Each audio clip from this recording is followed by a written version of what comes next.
All right, welcome to Reptile Fight Club. We are going to have a nice little discussion tonight. Got an expert with us, Dustin Smith, so I'm looking forward to chatting with him and hearing about some the projects he's working on and some of the conservation work he's involved in. So, yeah, welcome to the podcast, and thanks for being here. Thank you. Excited to be here. Always happy to talk about, herps in general, our projects, and everything. Looking forward to it. Right. Yeah. Awesome. Yeah, I am as well. So this should be fun. I have to bring up a little fun reptile news this week. I was out working in the reptile room, feeding stuff and cleaning rodents and such, and then noticed that a couple females were on eggs. So I got 3 clutches this last week. Nice. Western Stimson's, jungle, and an inland. So not a bad way to have the week go. And then Diamond Python looks like she's going to lay something. So that's kind of exciting as well. So nice. Another sounds like a good week to me. Yeah. Yeah. So I don't know, hoping to get out herping this weekend if I can manage it. But we'll see how it goes. I saw another video that Pat May put out on herping in Utah and found you got a range extension for some night lizards out in the southeast part of the state. So I'm like, I messaged him and he's like, hey, I might be going out tomorrow. I'm like, count me in if I can swing it with the family. But yeah. Very nice. We've been in an eternal drought, and today's the first day we've gotten rain in about a month. So I'm itching for getting out very, very soon. Right. Yeah. It is nice to see the weather change. I mean, here we had some really nice weather. It was warm. And then all of a sudden we got this cold snap and we were down freezing again where there was snow and, frost in the mountains. And so it's just kind of, I guess, typical spring in Utah, but a little different. But yeah, it was really dry here as well. There's pretty big, pretty serious drought conditions in Utah. I'm sure Colorado's maybe similar, although you guys seem to get a little more snow than we did. And then, it sounds like there's a big El Nino working its way into the weather systems, and we'll see how that plays a role in our herping plans. I don't know if I'm looking forward to that at all. Right. I don't know how much it'll affect us, but I guess we'll see. But yeah. Yeah, where are you at now, Dustin? So I'm in Asheboro, North Carolina, which is smack dab in the center of the state of North Carolina. Most people, when we say Asheboro, everybody assumes Asheville, which is a beautiful city in the mountains. And Asheboro is great in its own way, but it's a small town nobody's ever heard of, 25,000 people. And it's halfway between Raleigh and Charlotte. So it's little town, but a big, great zoo. So that's why I'm here. Nice. So you're I guess maybe tell us how you fit into herpetoculture, herpetology, that sort of thing, kind of what your background is. Yeah. So, I can, I would say, kind of multi-layered, right? Like for the most part right now, most of my focus is managing the zoo's collection of reptiles and amphibians, as well as, all of our conservation programs involving those groups of animals. And so, I'm the curator of reptiles and amphibians at North Carolina Zoo. I've been at the zoo now for about 11 years in that same role. Cool. And I love it. I've got no complaints at all. It's a unique situation being in a really big zoo in a small town. And also we're one of only a couple state government zoos in the U.S. So that also adds its own layer of interesting things. Right. That's all I can say right now. But it's great. It's a job that I love, and I'll obviously be talking more about it as we go along here. But that's where I'm at right now. Okay. It seems like the curators can kind of shape the collection in some ways. Is that the case with you? And if so, what way are you shaping it, or what kind of stuff do you like to put on exhibit, I guess? Yeah. So our zoo is not your, prototypical herp zoo that most people think of, right? You think about, Bronx or St. Louis or Fort Worth, things like that, where they have these big, awesome herp buildings and they can just load it up with everything cool. And, the limitations are kind of endless. And so ours, not so much. We are spread out zoogeographically. And so when they designed the zoo, they basically gave us Africa and North America, and then ran out of money because they were so massive. I mean, it sounds bad. Oh, you only have those 2 continents, but those 2 continents at our zoo are like 500 acres total. So wow, it's not small, right? Like the biggest exhibit at our zoo is over 40 acres, one single exhibit. So that tells you it's a unique establishment. Yeah. But yeah, we have herps from. We have a big desert dome building, so we have a lot of flexibility there. As long as it's kind of desert, as I use my air quotes, we can squeeze it in there. And then we have a couple areas with both North Carolina and southeastern U.S. species.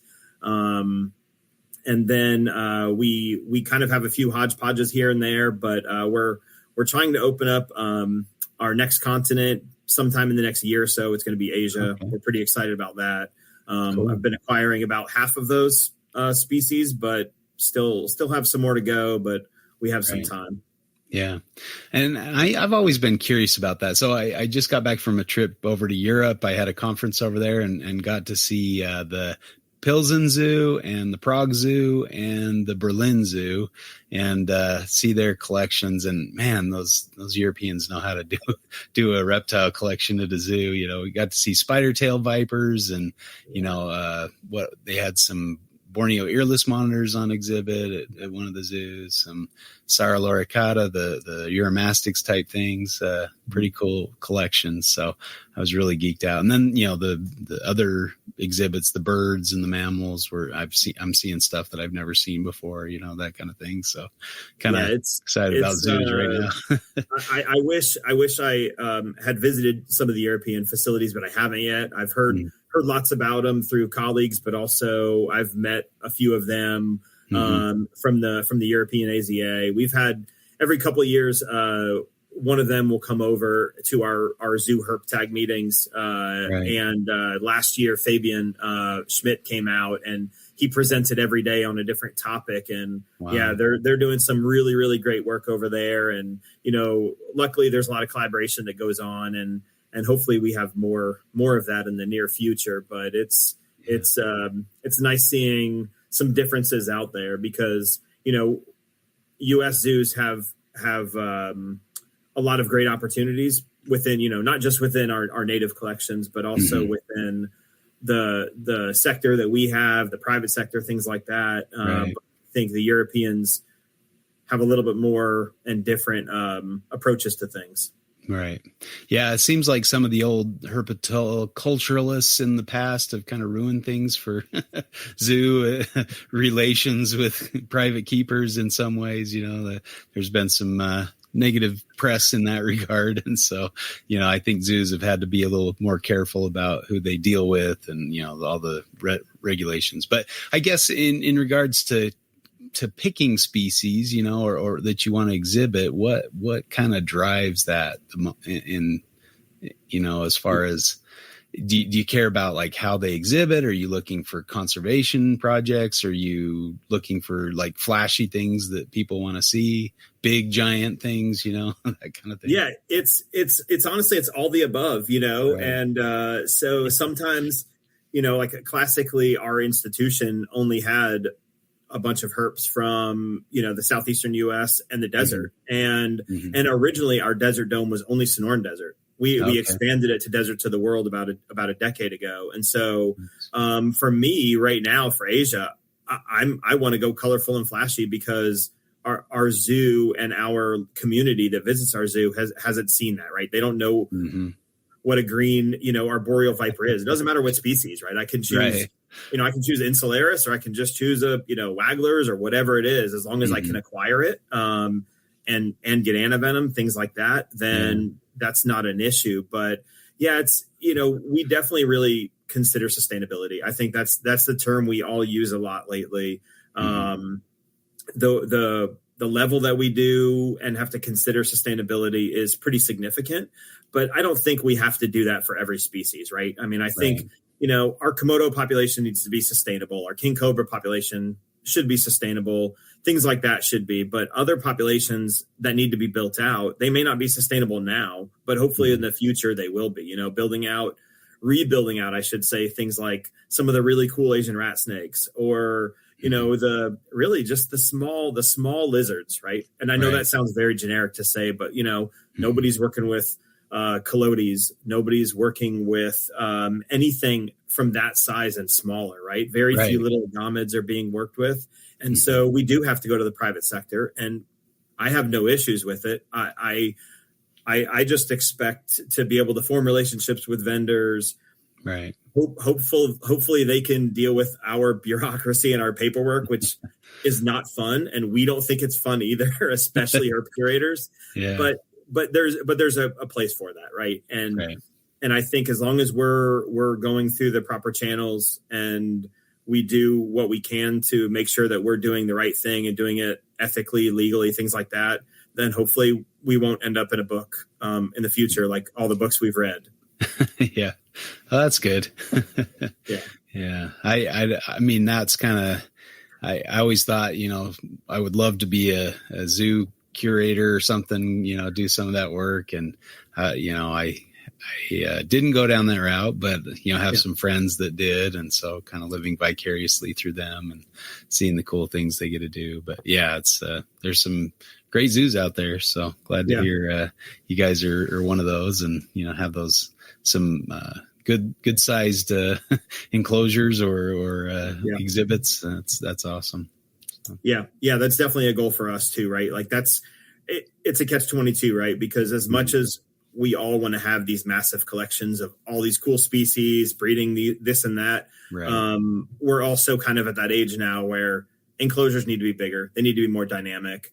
Mm-hmm. Most of us want to have more mixed species exhibit as well. So it's balancing all of that, providing all the proper, thermoregulatory needs of the animals. Lighting is, so big right now. And I have one of my staff is a big lighting geek. So we're constantly trying new bulbs and, he's got a spectrometer. So we're always testing things from a more detailed side. I mean, solar meters are great, but when you can use a solar spectrometer, it's a whole nother way of evaluating how you're actually providing light and heat to your animals and where they're getting them, how those zones are working out, and trying to turn that into studies so we can not only learn ourselves, but help others. And so I think we're evolving into doing all these things, right? It's about curating a collection, but it's also about making sure the enclosure is big enough and looks cool and has species that not only the public likes, but also the keepers and myself like.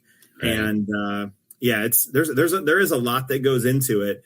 And I think some of that still comes back to, like what's going on in the private sector, right? What's being bred, and I'm not as up on that as I used to be. 20 years ago, I was much more involved, and, had a company of myself and had a lot of cool herps at home. Whatever we couldn't work with at the zoo, I had at home. Right. Yeah.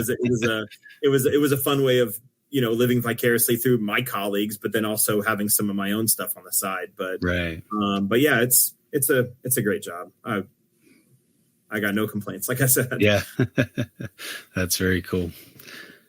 Well, Rob, do you want to take us in our next direction here? Yeah. So you were on Snake Talk a handful of years ago, and you talked about kind of your zoo background and things. I didn't feel like you got into as much, so we first met more than 20 years ago. I know a big part of your emphasis over that time, at least, has been in conservation projects. So I was hoping you could really kind of dive into your history in herp conservation projects. I know South Florida, that's of interest, and then shifting into the West Indian boa, Virgin Island tree boa work and all that would be great. Okay. Yeah, I think probably, I got into the zoo world back in the late 90s while I was still in college. I didn't know what I wanted to do with my life. I wanted to work with reptiles, but I also grew up in a household where, typical dad was a businessman, and I thought I wanted to go that route. And so when I got into the zoo world, at a time where I was really interested in the herps and keeping stuff at home. So fast forward a number of years. 2005, I was lucky enough to go to Panama to help do Panamanian golden frog surveys. And so I'd never really been out of the country before, never never done any tropical herping before.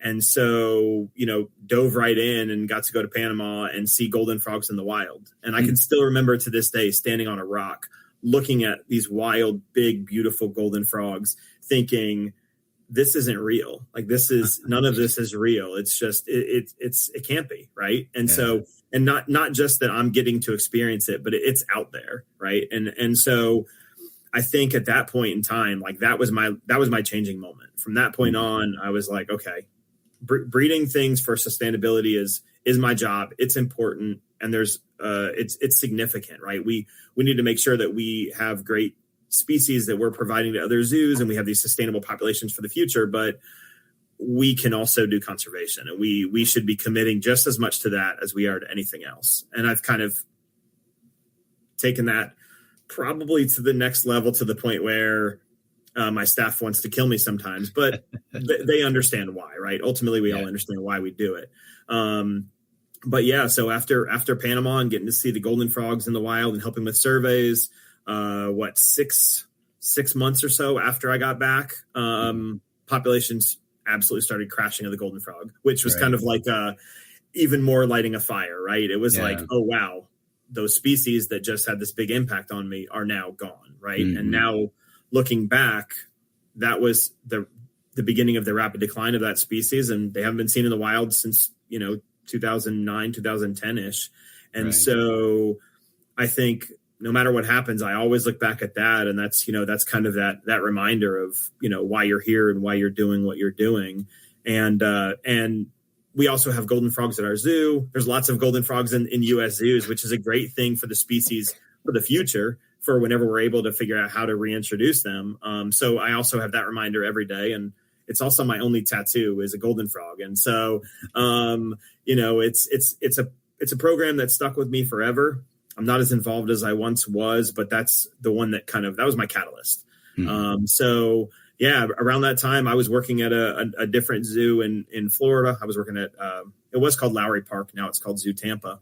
Okay. And so I worked there. And at the time I really started trying to learn more about local stuff, right? Like, yes, everybody wants to go save the cool species that occur in the tropics or in Africa or Australia. But our backyard is just as important, if not more important to all of us. And so, I began helping do some, surveys for things like striped newts and gopher frogs, trying to start building up programs in Florida as well, trying to get more partnerships built. At that point, it was really about partnerships, because there wasn't a lot being done in Florida with many conservation of amphibs, and there was some with herps, but indigos at the time. There was no Orion program for reintroducing back then. So it was a different kind of climate back then in Florida. But I think getting involved with some of those field surveys opened up the doors to kind of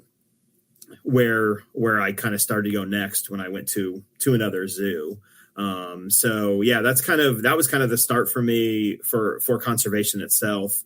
And then, fast forwarding a few years, I moved down to Zoo Miami, where I was actually originally from. I was born in Miami. And, while in Miami, I had the opportunity to, do more field work in Puerto Rico. And so I became the, Puerto Rican crested toad stud bookkeeper, which I thought really sounded like a great idea back then. I'm glad I did it, because it has opened up a lot of doors, and I've been going to Puerto Rico twice a year, every year since 2010, barring, a couple of years here and there, COVID or other things getting in the way. But ever since then, I go down to Puerto Rico twice a year to help with field surveys. We do site visits. There's over a dozen zoos in the United States that breed the crested toad for release back in the wild. It's a federally endangered species. And so we are involved with everything. We're involved with building ponds down there. We're involved with monitoring population, creating new ponds, creating new sites. So we do it all. And so there's over 1,000 crested toads in zoos in the United States. So yeah. I'm the stud bookkeeper for all of those.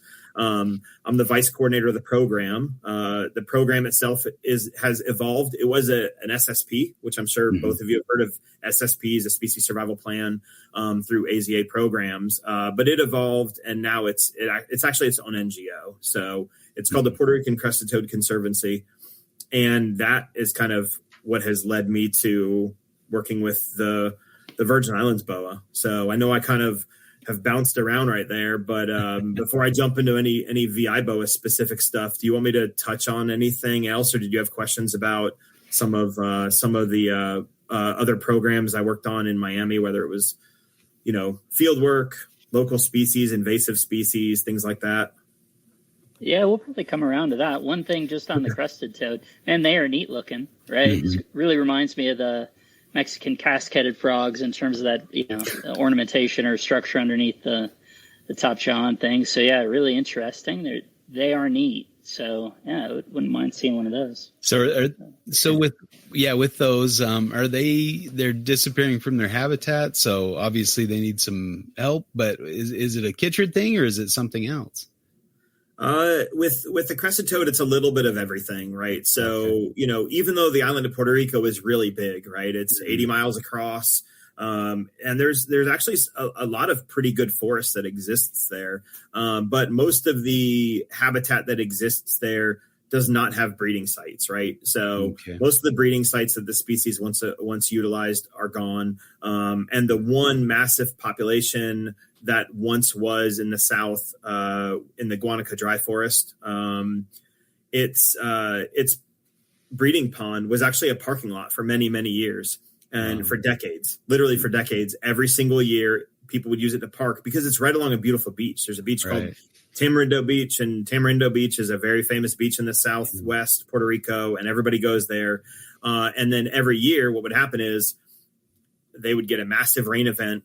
The pond would flood. Cars couldn't park there. And then the toads came down and bred, right? And so many, many years ago, there were as many as 2,000 toads that came in to breed in one event. But since then, that pond has been inundated with salt water through salt creep from significant weather events. It's in the sand. It's probably in the mangrove vegetation around.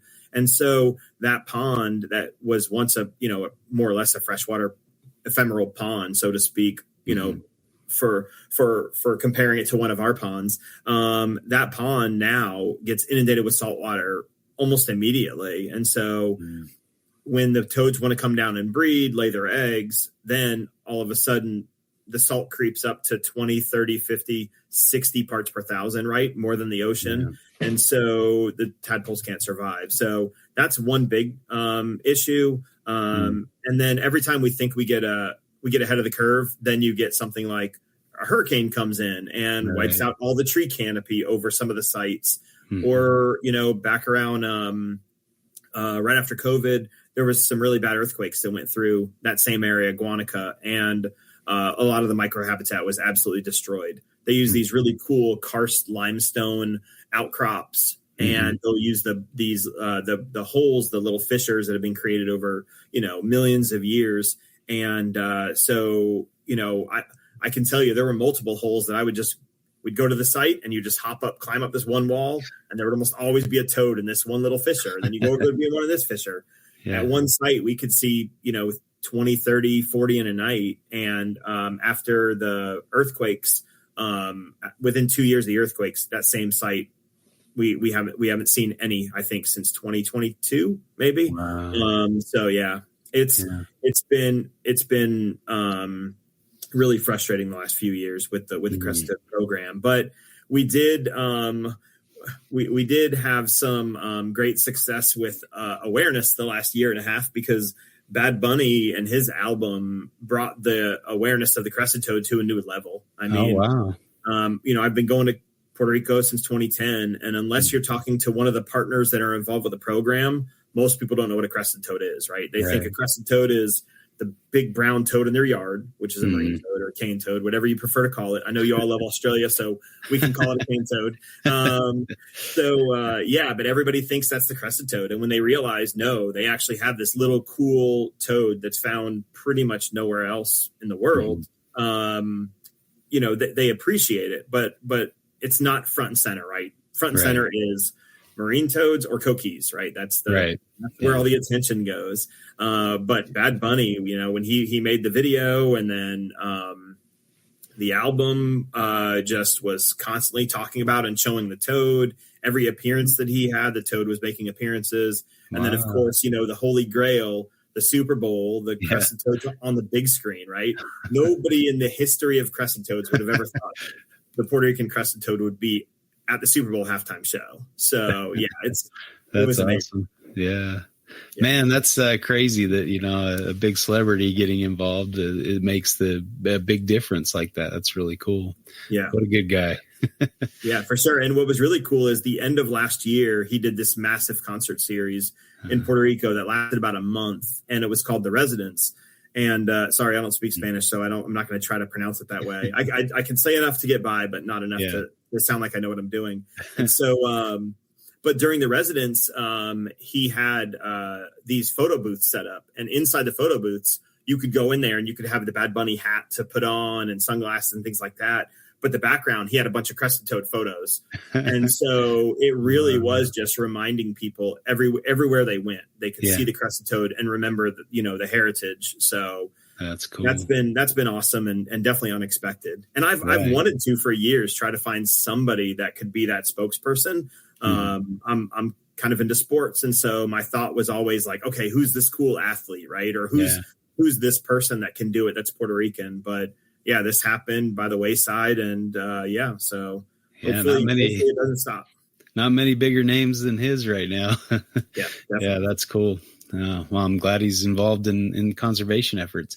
What about restoration of like breeding ponds or creating new sites where they can breed that are in protected areas? Yeah, so the forest I was talking about, the Guanica Forest. I'm mentioning its name. The toad is protected. The area is protected. You're not supposed to go there looking for the toad. Right. And it's federally protected. It's state protected. I'm just telling everybody that now because I'm only mentioning the name because it's all over the internet. It's all over every report. Anybody out there that knows the species knows that Guanica is it. But also, to be fair, I've been working with the species since 2010. I've seen live toads, adult toads in Guanica. Probably, I can count on one hand how many adult toads I've seen in Guanica. And I go there on every trip. I go there at least 2 or 3 times. So yeah, when they're not down breeding, they are up in a nasty forest. And I say nasty because it's not fun to work in, not because it's not beautiful, because it is. Right? It's this dry. It's a desert forest, basically. There's cactus there. There's agave, a lot of plants that don't treat people very nicely. And those are why I said that. But no, I love the coastal forests, in Puerto Rico, well, in the Caribbean in general. But yeah, so within that forest, we've, knowing that pond that the toads have always used is being inundated with salt water. We've built 2 ponds at higher elevation so that they should be able to last, 30, 40, 50 years based on current models of sea rise. And then we're actively right now building 1 or 2 even larger ponds that are also a little higher elevation within the Guanica dry forest. So we're still working out the kinks of those ponds. But they have been used at least once or twice for breeding since we've put those in.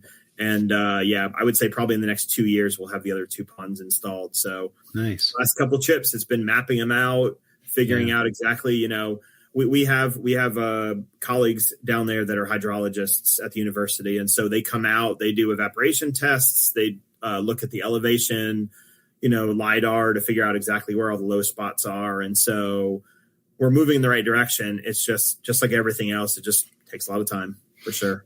Yeah.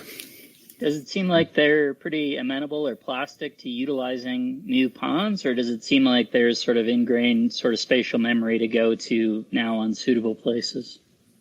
I feel like they would be amenable to using our ponds if we can get them to fill as quickly as they should, and as well as we want them to, and then also hold water, right? That's the issue when you're in a dry forest, right? Imagine building a pond in Saguaro National Forest and saying, okay, I want water to stay here for 30 days, right? Because that's about the life cycle of the tadpole. Right. Well, every plant's like, sweet, I've got free water now, right? And so every plant is using it, and these ponds they'll have a few inches of water that'll get wicked up by the forest within a couple days. And so it's figuring out exactly how to build the right pond that will only last for about 30 or 40 days, and that's it, right? Because we don't want it to be a breeding site for marine toads. Cuban tree frogs have made an appearance now in Puerto Rico since right around 2020. Maybe a couple of years before that was when we saw our first Cuban tree frog. So we're trying to create a balance between a good environment for the toad, but then also not create more of the enemy. Right. And has there been some, I guess, release and things like that from captive bred populations? Has that been successful? Yeah, so the population itself that I keep referring to in Guanica, that's a wild population. We don't do any releases there. Okay. But we have currently about 4 other release sites elsewhere on the island that do not overlap with the natural population. We're doing it separately. And all of those sites currently we release tadpoles in every year, multiple times a year. And the number of tadpoles can be anywhere from 5,000 to 25,000 in an individual release. Okay. And all of those sites have had reproduction since they've been in existence. Some have been around a little longer. Some have been around probably since 2005, 2006 or so was one of the first ones that was used. And then we're still actively building and developing new ponds. Populations have ebbed and flowed, especially with the various weather events. Again, Maria did a number down there on the canopy and really impacted a couple of our populations. But there's a couple other sites where we didn't see breeding up until about around COVID. I always reference everything around COVID, right? Because there was this big break in time and even some with our memory. Right. But since COVID, one of our sites has exploded. So every time we go there now, I feel like we used to only see one adult every trip or two. Yeah. And the last 2 trips we've seen between 20 and 40 toads, adults. Yeah. So it's been pretty exciting. But basically every year I think we're at 16 zoos right now that are breeding toads in the U.S. and sending tadpoles back. We have a total of about 4 or 5 releases. And so we have this whole concerted effort. Everybody gets the same email and says, hey, we need you to breed these 3 toads with these 3 toads. And then when you're done, you're going to send them all back via FedEx. And then when they arrive, our partners pick them up and they go out and release them. So we do that every year, 4 to 5 times a year. And every breeding event could have, like I said, anywhere from 5,000 to 25,000 or more. And that's been going on for years now.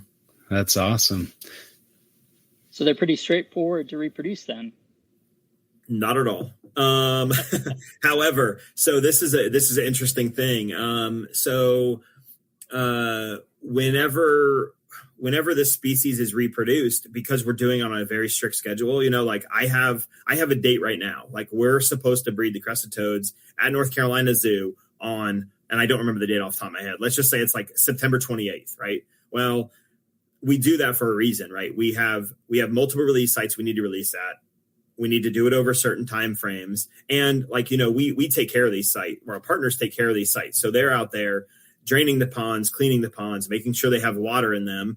And then, they get the crested toad tadpoles, they come back, and a marine toad bred. So then they have to drain it again, get all the tadpoles out, start all over again. But so we actually do most of our reproduction with the crested toads using hormones. We do have a cycle that we put them through. We cool them down. Most of us either have reproductive biologists on site that focus on amphibians, or our vets have been trained. And so they'll ultrasound females, grade the eggs. And if eggs are, this stage or this stage, we'll put the animals together. We usually give them about 2 or 3 days to reproduce naturally in a range chamber. And if they don't breed, then we go through hormone therapy. And it's a protocol that was actually created originally back in the 80s. And ever since then, it's evolved. We've made some minor tweaks here and there, but it's still been a pretty stable protocol that we've followed, and all of our other partners followed for years now. I know it doesn't sound as exciting, and it sounds like, well, why are you doing it? If you can't breed them, or you're not keeping them right? Well, there are many amphibians that are explosive breeders, and for many years, some of the experts in Puerto Rico would tell you that if there was not a barometric pressure drop of X amount, I don't know, like 200 or something like that, and there weren't 3 inches of rain, and all of that didn't happen within 18 hours, then the toads wouldn't breed, right? And because in the South, they breed a lot different than they do in the North. And so, we've tried just about everything. I mean, when I was in Florida, I kept them outside during a hurricane, and they didn't breed. So I felt like nobody can beat that. And at the same time, a buddy of mine in New Orleans did the exact same thing, and they didn't breed there naturally. We have bred them naturally every year. A couple zoos breed them naturally, but the output for us does not seem to be that different. Cool. Yeah, that's an interesting question, right? Especially when we're talking generationally of artificially stimulated breeding. Like, do you see any impact out of that, or? I suppose that's the stud book question, right? Is kind of saying, how do you manage? Is that an additional consideration? Yeah, no, exactly. And when we're breeding, I mentioned before, like, you need to breed these 3 pairs, you need to breed these 3 pairs.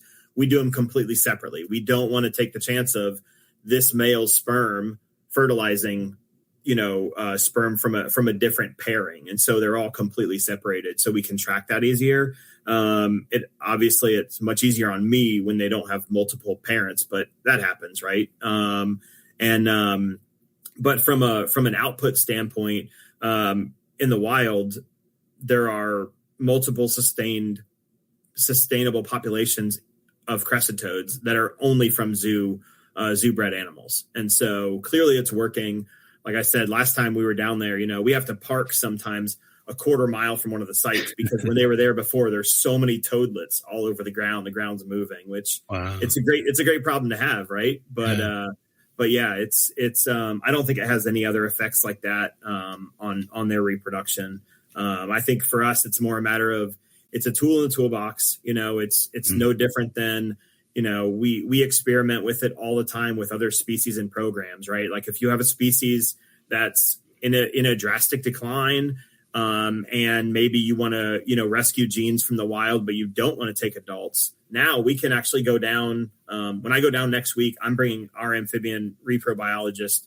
Another zoo's bringing theirs, and we're going to collect sperm from wild toads, freeze it down there, bring it back, and then we can enter that into the stud book and use the population management software, and they'll tell us, that founder male would be great with this female that's not been represented or is underrepresented. So it's a different way of looking at it. And it's not just amphibians. Like, I want to be able to do that with the VI boas in the future. They're doing it with Louisiana pine snakes. I think that paper already came out. So it's been done before. So it's another tool in the conservation toolbox. We have to be creative, right? We can't look at everything as being perfect or ideal all the time. We have to adapt to the curveballs, and I get a lot of curveballs. All right. What's the rationale behind releasing tadpoles instead of raising them up to like toadlet stage? Resources. Okay. Again, if one zoo alone can have, if all 3 of their pairs go and all 3 of their females are full, they could have, 15 to 25,000 tadpoles, and raising that many up. Now, luckily, again, they're only, depending on temperature, they're in their larval state for, 28 to 35 days if the temperature is right.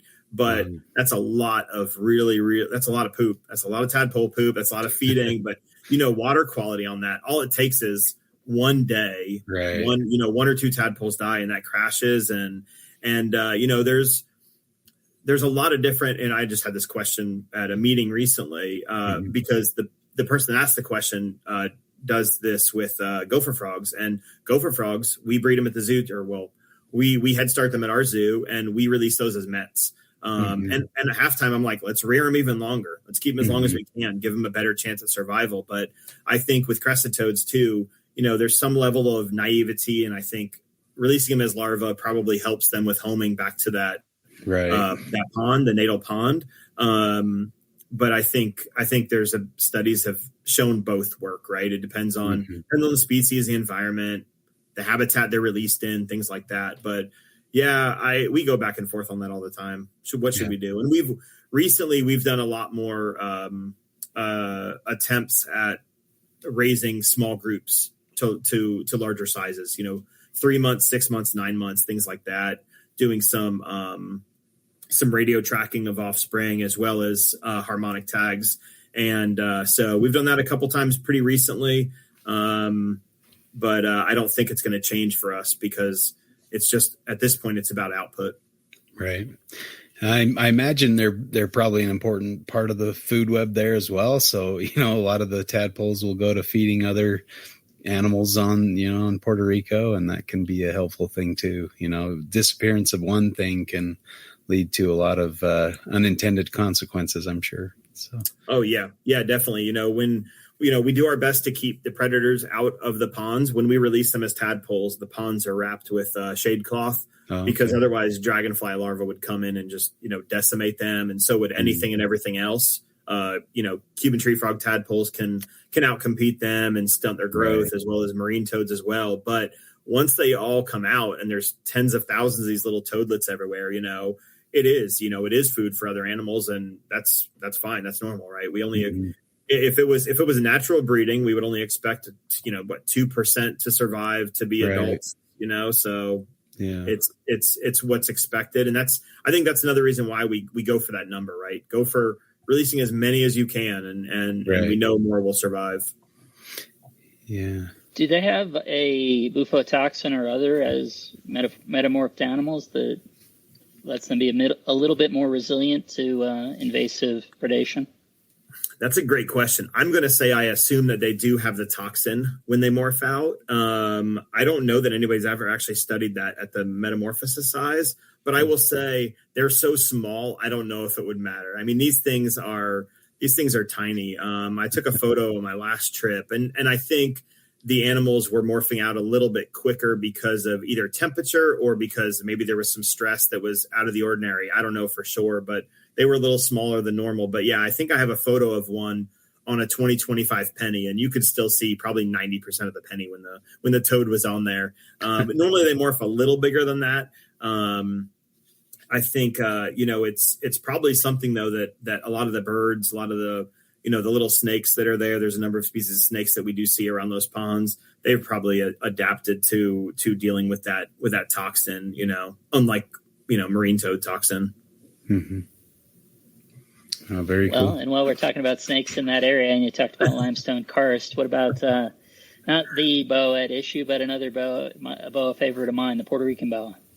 Yeah. So actually one of the sites, as I'm telling this story about the, the pond being protected with shade cloth and us doing the release, there's a really cool site that we work out of, in the north. It's in Arecibo, Puerto Rico. It's run by an organization called CDK, the Citizens of the Karst. And the gentleman that manages that group, he has this absolutely amazing piece of land. It's basically like this massive, it looks like a crater. It's over 400 acres and it's completely lush. And when I'm staying there, every morning I wake up, I have to remind myself I'm in Puerto Rico. And it's not that sounds bad, but you feel like you're in Costa Rica, right? There's cecropia trees everywhere. There's parrots flying by. There's just hummingbirds everywhere.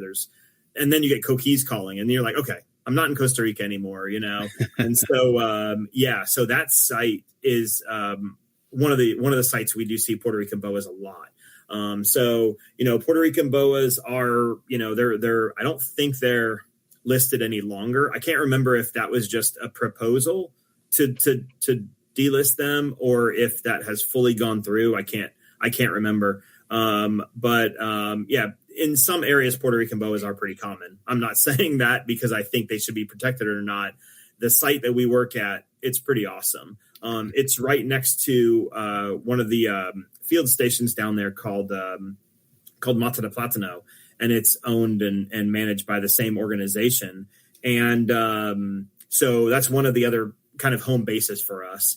And so not far from there's a pretty famous cave, a bat cave or boa cave, whatever you want to call it. And every chance that we get, we go there. It probably ends up for me, unfortunately, only being about once every 2 years.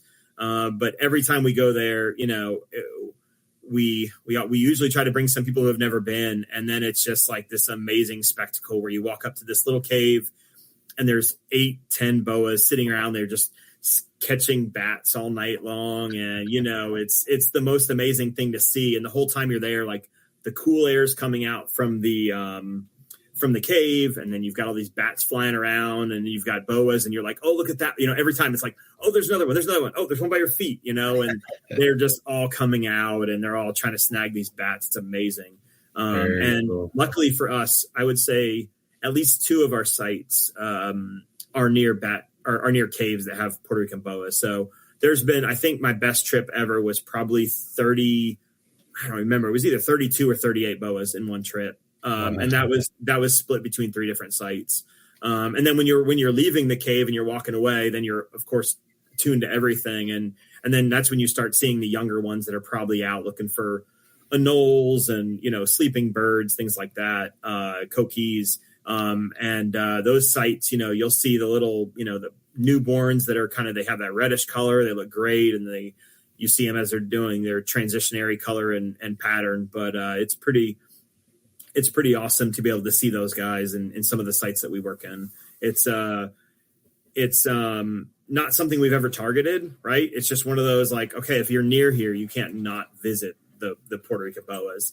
And one of our partners on the project is Dr. Alberto Puente, and he's been doing Puerto Rican boa research for probably, I don't know, at least 30 years, if not longer. So he's our resource in our book if we have any questions about Puerto Rican boas or anything Puerto Rican about natural history. He's amazing. But yeah, he's the boa guy for sure.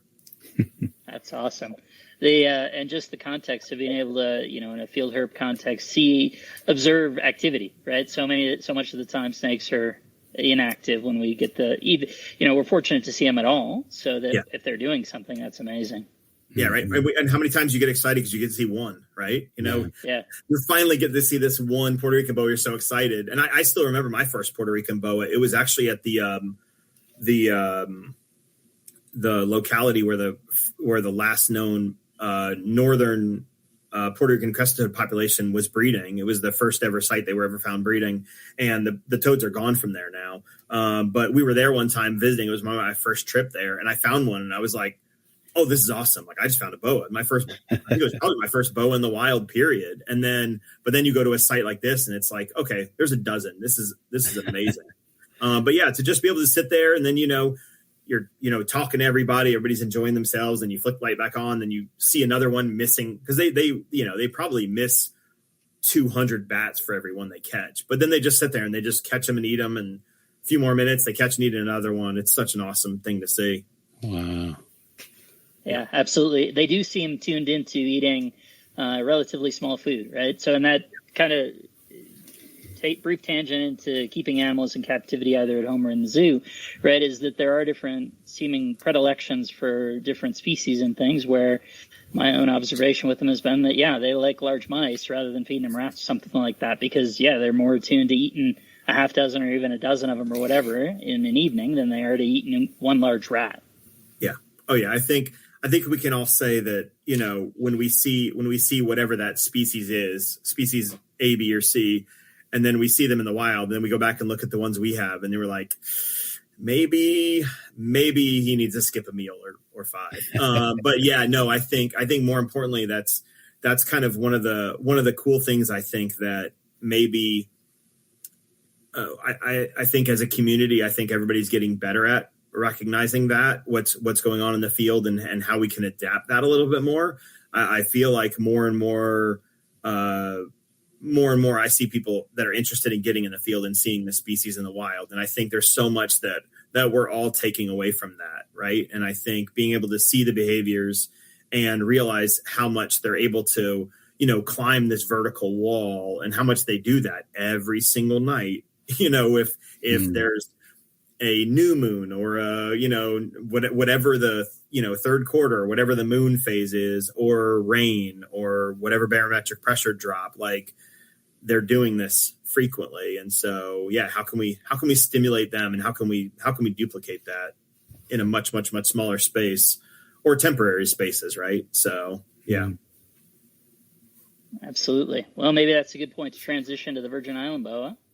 I'm curious too, like with I imagine you have Puerto Rican toads on exhibit at the zoo, or do you not? Unfortunately, we do not. Okay. So we don't have an area where we can display any Caribbean species. So gotcha. we have dozens of Puerto Rican crested toads at the zoo, and I have I don't want to say I have way too many VI boas, but we have a lot of VI boas, and nothing's on exhibit. We talk about them a lot through social media, through our website. There may be, I don't think we have any graphics in the park right now. But we spread the message every chance that we get that this is the kind of thing that happens behind the scenes. But unfortunately, we don't have the crested toads yet. Yeah, it seems like a good excuse for one of those like traveling exhibits, smaller. Just get something set up just so you can tout your conservation. I've tried, I was even thinking like, okay, we don't have a theme in the gift shop. Let me put a tank in the gift shop. I'd love to put crested toads in there because I love, they're unique looking. Right. And I love the diversity of Puerto Rico. There's so many species you could exhibit with them. There's really cool anoles. There's coquis. There's a lot of potential there. So hopefully we get there soon, but we're not there yet, unfortunately. Okay. Sorry. You're back to the VI. No, you're fine. You're fine. Like I said, it's always interesting though to tell people that, because there are times when people think that, oh, you work at a zoo, you just want to come get this animal so you can put it on exhibit. Well, actually, no, we're doing this all behind the scenes because that's the best space for the animal sometimes, right? We don't want them out front where it's harder for us to control the climate. We don't want them in an area where, we want them to be able to hide and do anything and everything they want to do and not be on exhibit. So it's just, it's a different mindset to think about how it's managed at a zoo, and how we do have some species that's the focus, and some species it's not. Right. And VI boas are definitely that one, because they would be a terrible exhibit animal if we tried to exhibit them. I think crested toads are probably pretty similar because they are nocturnal and hide, but I feel like they're an amphibian. And so generally speaking, a lot of these toads, they're thinking, I have everything I need. There's no predator here to eat me. I know food's going to come from up there sometime soon, so I'm going to wait out for it, VI boas, it's not like that. They want to be in the darkest spot, away from everybody, darkest, tightest spot possible, and not come out at all unless it's nighttime. That's how I imagine that's a challenge with most reptiles, snakes at least, maybe not lizards, but getting them to display or be out and about, that's really got to be kind of a tricky thing. Oh yeah, it is. It goes back to that collection planning. Like, we constantly, I'm always like, okay, I love this gecko, but we already have 2 nocturnal geckos that you can't see on exhibit. Do we want to add a third? Right. But it's a balance. But you know what? My thought is always, well, let's try it. Put all 3 nocturnal geckos together. Maybe somebody will come out. Right. Yeah. That's you'd be surprised. I didn't realize you didn't have VI boas on display. No, we don't. Reverse photo period them or something, and that's wild. It's not even that. It's really just the theming, right? I feel like I probably could justify the fact that, the Guanica dry forest is called a dry forest, right? Maybe I can say that's the desert, and maybe I should put them on exhibit in the desert, but but we haven't done it. And it's funny because our desert team actually helps take care of the VI boas, but we've never actually brought it up in there. I think we're always just so excited about getting something new and different that we've never had. Like, okay, cool, let's get this, whatever new species. I can't think of we just got Parenti. We got a Parenti in last week or the week before. We just went on exhibit for the first time. Nice. And I can't not get another new cool, herp. So Did you get it from another zoo? Are they being successful in their breeding? Henry Dorley Zoo in Omaha breeds them. And so we got this one. I mean, he's a beautiful animal, great personality. He's on the small side. I mean, he's only probably 2.5 feet long, and his exhibit is probably, I don't know. I don't want to exaggerate. I'm terrible at this. I'm going to say his exhibit's probably 25 feet long, 15 feet deep and 15 feet tall. And so he disappears. But again, it's a Parenti. So he's super active and he's young. So he's always basking, moving. And so it's what the guests want to see. Yeah. Even though they all think it's a baby Komodo dragon, we all know how really cool it is. So. Oh yeah. It's my favorite reptile. I think I love those Parentis. Yeah. Got to see one on my last trip to Australia. Two of them actually. Yeah, it was pretty sweet. Nice. I went to Australia in 2023, but I was there for a conference, so I did not get to pick when I went.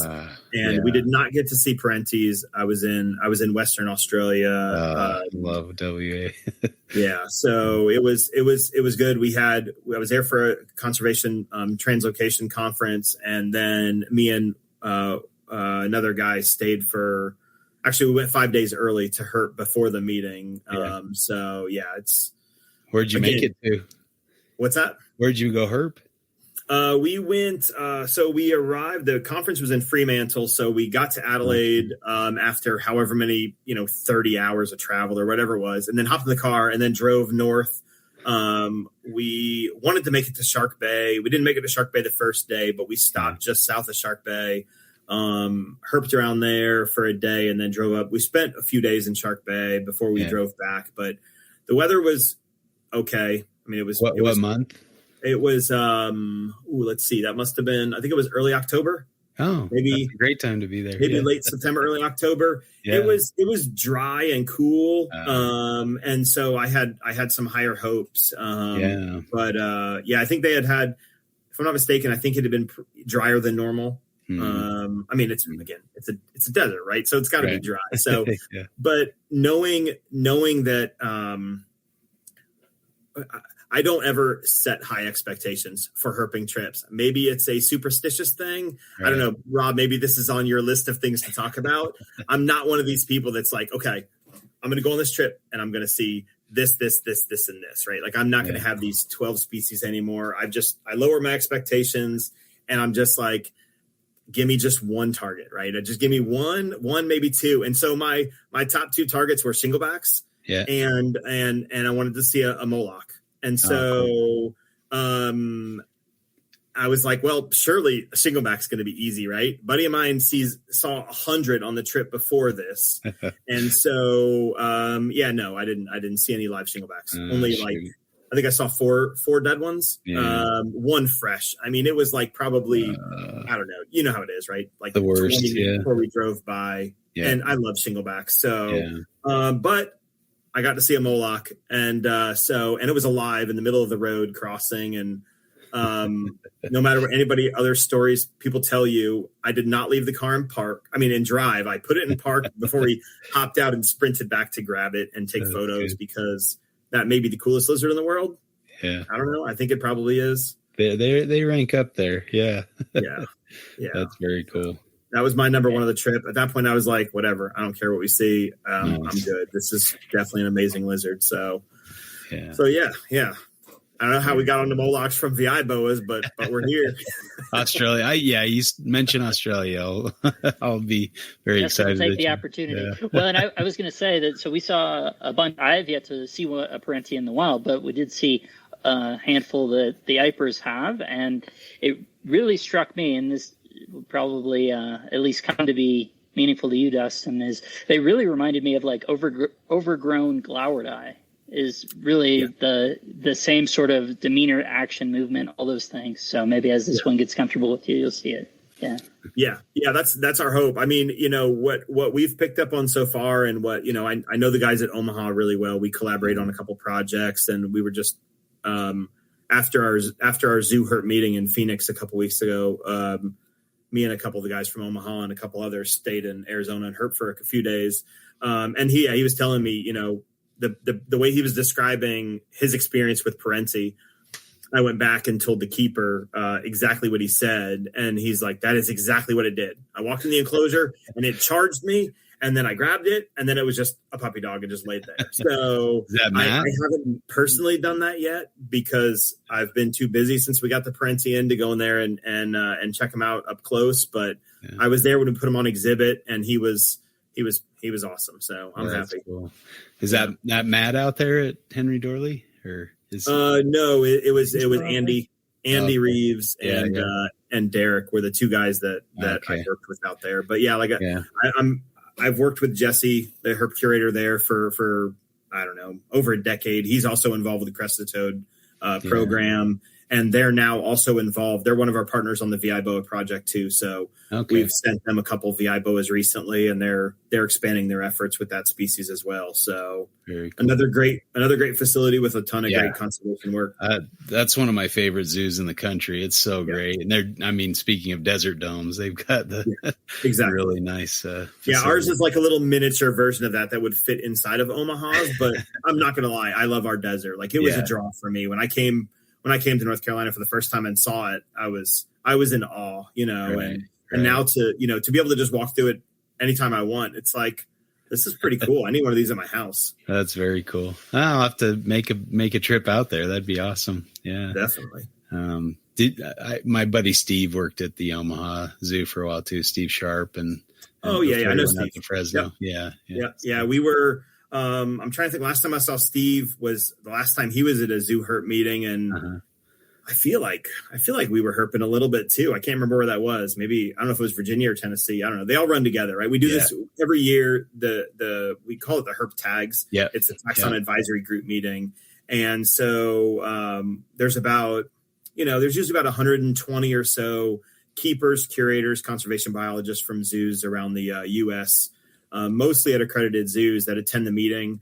Our meetings cover everything from, hey, we just bred this species, or, hey, has anybody seen this disease because it's scary, or, discussing field work, things like that. I talk about our conservation programs. I usually talk about VI boas or crested toads or, whatever else. I talked about one of our new salamander projects the other day when I was there. But I'm also on a couple steering committees. So I'm supposed to be there also in that, kind of, I put on that hat as well. I'm the chair of the amphibian tag for AZA. So I'm the official amphibian guy for the meetings. Then I'm on a snake steering committee. So, I have to do some other things like organize meetings and find speakers. But when you're in Arizona, finding amphibian speakers is interesting. But everybody else had an easy time, right? It was like, okay, who do we want to call to talk about rattlesnakes or Gila monsters or whatever? So but it made for a great meeting. Like there was a ton of great talks, and obviously to be able to leave a meeting at 5:00 and go out and find a speckled rattlesnake in like 45 minutes is absolutely amazing. So definitely. Yeah. Steve and I we found our first parenti in the wild together in WA. We were up in Exmouth. Yeah. I was taking a little nap, it was in the shade somewhere as the heat of the day. And Steve came running over, dude, there's a parenti over by the car. And I was like up and running before I could even wake up. It was, were you on the trip? And this is going to sound like I'm a total stalker, and I'm okay with that. Whatever. Where the pinnacles? Were you at the pinnacles? Oh yeah. Okay. So following the pairs of shinglebacks around. Yes, the pairs of shinglebacks. So we were coming back from Shark Bay, and the weather was terrible. I mean, absolutely terrible. And our plan was we were going to stop at the pinnacles because I read that I don't know, it was like a blog or something that he had shared. That's or you Justin's or somebody famous, had shared. Yeah. Justin's famous trip blogs. Yes. So I was reading that, and I was like, okay, we're going to go to the pinnacles because the shinglebacks like to sit at the bottom of of those structures. And unfortunately, we made a wrong turn, and so we're looking at the map, and we were like 2 hours past it, and we couldn't turn around and go back because we had to get to. I had to get to my meeting. I was there for a reason. Right. Unfortunately I tried my best to follow in y'all's footsteps from that trip, because I saw that, but no luck. Oh, darn. Yeah. That's you gotta have a reason to go back. Yeah. I want to go back too. Yeah. We saw a lot of good stuff, but I still haven't seen my Taliqua, like the Westerns and the Centralians. I still need to see those. When we were photographing the Moloch, we found a dead blue tongue in that area, and it just looked beautiful. The the black mask was just amazing, but all we found was like the front half of the body. So it wasn't as exciting as it should have been. Yeah. I mean, in the Pinnacles area, along the main road, we counted 20 dead shinglebacks, or maybe 30 dead shinglebacks in like the space, of a mile, like 30 or in that area. It was ridiculous. I just can't believe how much carnage those roads have. But but I mean, they're pretty thriving, and on a recent trip to South Australia, we saw 40 shinglebacks alive and kicking. It was fantastic. I never get sick of seeing those. Good spots. All right, cool. Well, on to boas. Let's get back to boas, I guess. So I guess I'm just gonna. You want me to talk about VI boas before I jump into the project, or what do you prefer? Just a little context, I think. And VI stands for Virgin Islands, right? Yeah, Virgin Islands. Okay. So the Virgin Islands boa, Chilobothus granti, was originally described back in the 1930s. It was 1932 was when the type specimen was found in Tortola, British Virgin Islands, which is beautiful. I would highly recommend, if people have not been to the British Virgin Islands, they are amazing. So he was there doing some expedition for herps. And by the way, let me take a step back. The VI boa type specimen was found by Chapman Grant. And so Chapman Grant was the individual who founded Herpetologica, the journal. And so he was a really young budding herpetologist and traveling all around, especially in the Caribbean, doing herp stuff, but also some fish stuff. And he found the species, or somebody gave him the species. There's some debate about actually whether he found it or somebody else did. Right. Then it was formally described the next year. It was thought to be a subspecies of PR boas. And then many, many years later, it was then thought to be a subspecies of Mona boa. And so Mona boa is a really cool boa from Mona Island, which is on the west coast of Puerto Rico. I have not been there yet. It's on my list, but I haven't. It's a bit of an undertaking to get there and to do it and find the boas, but I'll do it one of these days. But Mona boas are like a little bit larger than VI boas, and their patterns are a little cleaner. But generally speaking, they look pretty similar. VI boas are pretty small species of boa. The average one we see throughout most of the range is probably only about 2 feet long and maybe 40 to 50 grams, right? Mm-hmm. That's it. Up until excluding Tortola, because Tortola is this weird place for VI boas. I'll talk about that later. But Puerto Rican boas are found from eastern Puerto Rico, right? So you have Mona on the far west side, and then you have to go all the way across the island to the very, very northeast corner. And that's the only known natural population of VI boas on the island of Puerto Rico. Okay. And then if you skip just off the island, there's a series of smaller islands called La Cordillera Reserve, which is a reserve for wildlife, mainly for birds. But there's an island there that has a population of VI boas. And then if you skip over a little bit, there's the big island of Culebra, right? Sounds cool for herpers, an island named snakes. I was there with 8 or 10 people. All of us have VI boa experience. Yeah. Some of us have seen lots and lots of VI boas. We were there for 2 full days looking, and we didn't see any. But they say they're there, so I'm going to take their word for it. Right. And then if you keep going, they're found on one island in USVI, just on St. Thomas, in a pretty small area that's pretty developed. And then skip over St. John, which makes no sense, because if you look at St. John, you've got this big, massive green island that should be covered in VI boas, but they're not there. They haven't been seen there, at least in the past 100 years. And then you get to the British Virgin Islands, and all of a sudden they're like on multiple islands, and the snakes get big. We did some surveys there 2 years ago, the first ever formal surveys for VI boas in the British Virgin Islands. We took 2 different trips. Each trip was about 5 days long. And the biggest boa we found was 4 feet long and weighed 339 grams, I think. So we found it, and the look on the guy's face when he found it was hysterical. Giant eyes, big mouth. I have a photo of when he grabbed it, and he does not want me to share it with anybody, but I'm happy to if anybody wants to see it. It's Justin Eldon from St. Louis Zoo. And then that one, I think that was the heaviest boa ever found, but not the longest.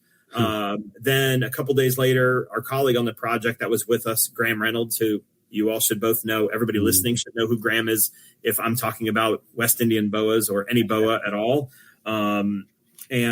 So he was, we were at a site where this guy finds boas during the day, which that's the other weird thing about Tortola. They seem to be active during the day sometimes. And so we're out at night though. Graham looks up in this tree and he finds this one, and it's the largest female ever found. And that's the one I was mentioning. It's like 4 feet 1, 320 grams. I think she was.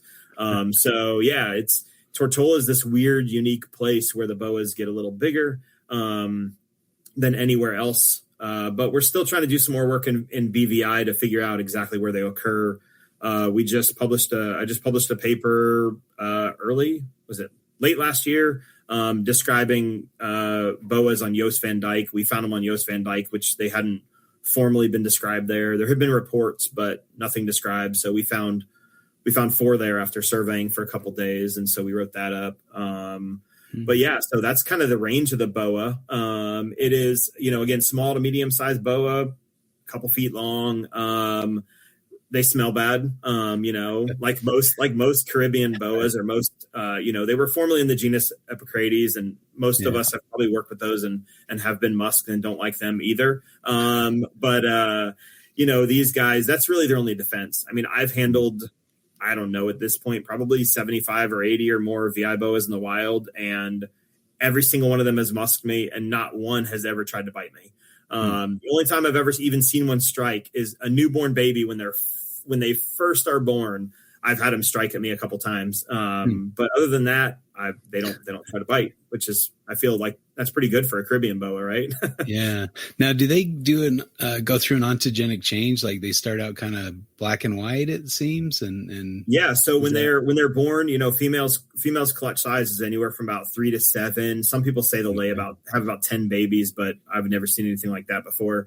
But yeah, the babies are about anywhere from 3 to 7 or 8 grams, so they're tiny. They're kind of like almost completely black and white banded.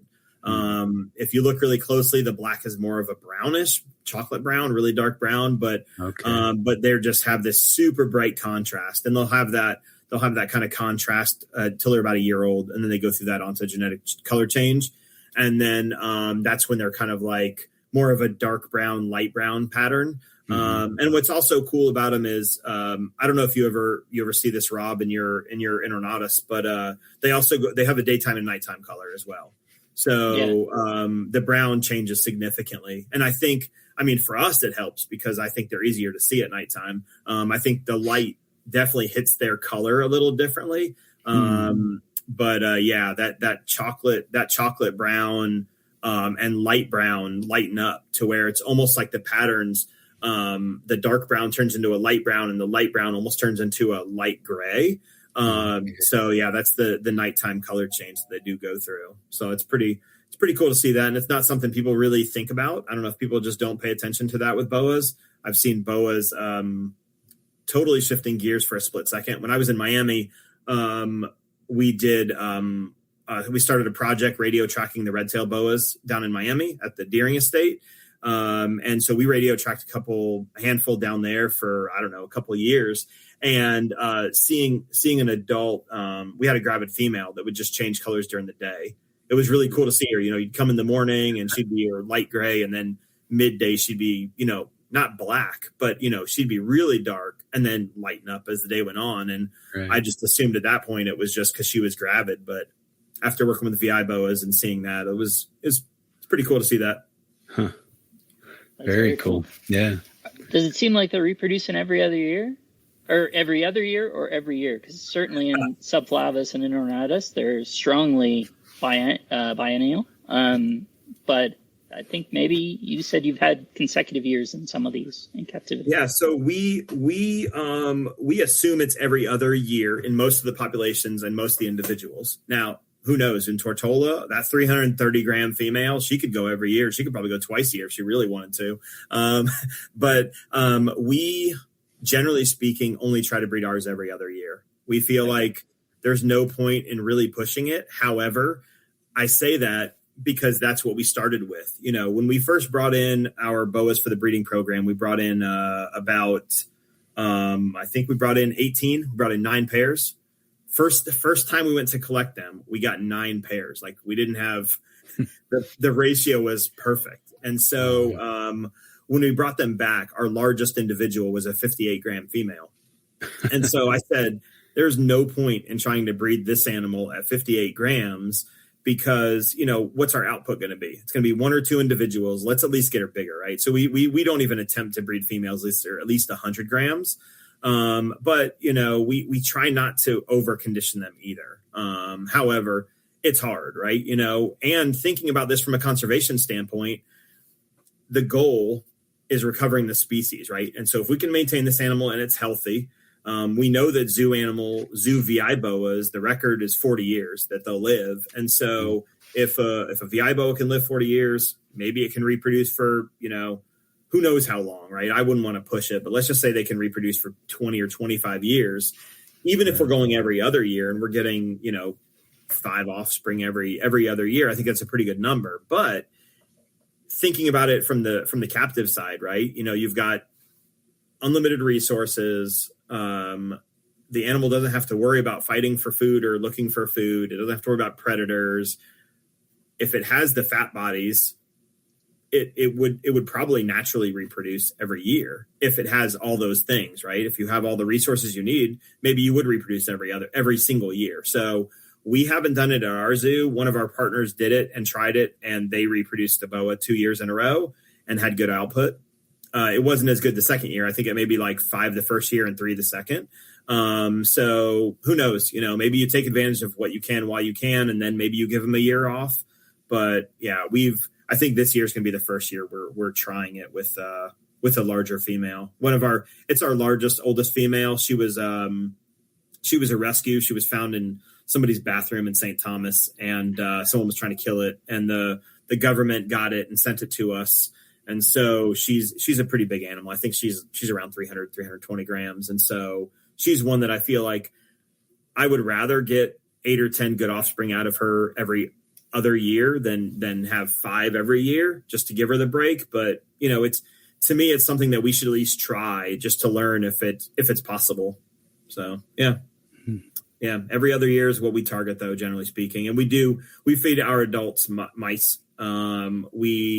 If we have problem feeders, we do have a breeding population of anoles that we collected in Puerto Rico. We wanted to be able to maintain that opportunity so that when we're ready to do releases, we've got these anoles. We've got hopefully some level of microbiome, even though a lot has obviously changed because, you know, we feed the anoles crickets and isopods and whatever else we have.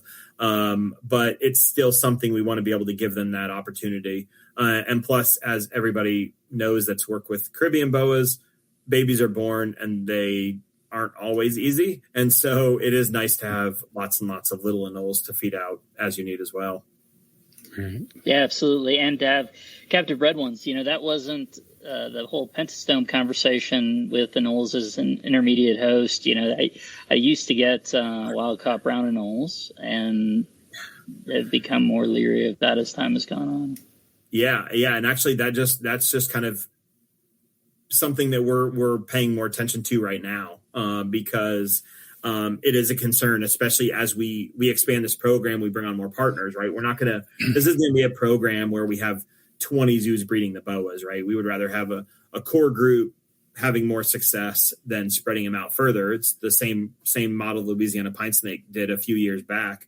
And so, yeah, it's something that we've been telling our partners for years, like, okay, if you're going to get involved, make sure you have a stockpile of frozen anoles. And I don't think my understanding is there's not a concern from the pentastome itself once they've been frozen.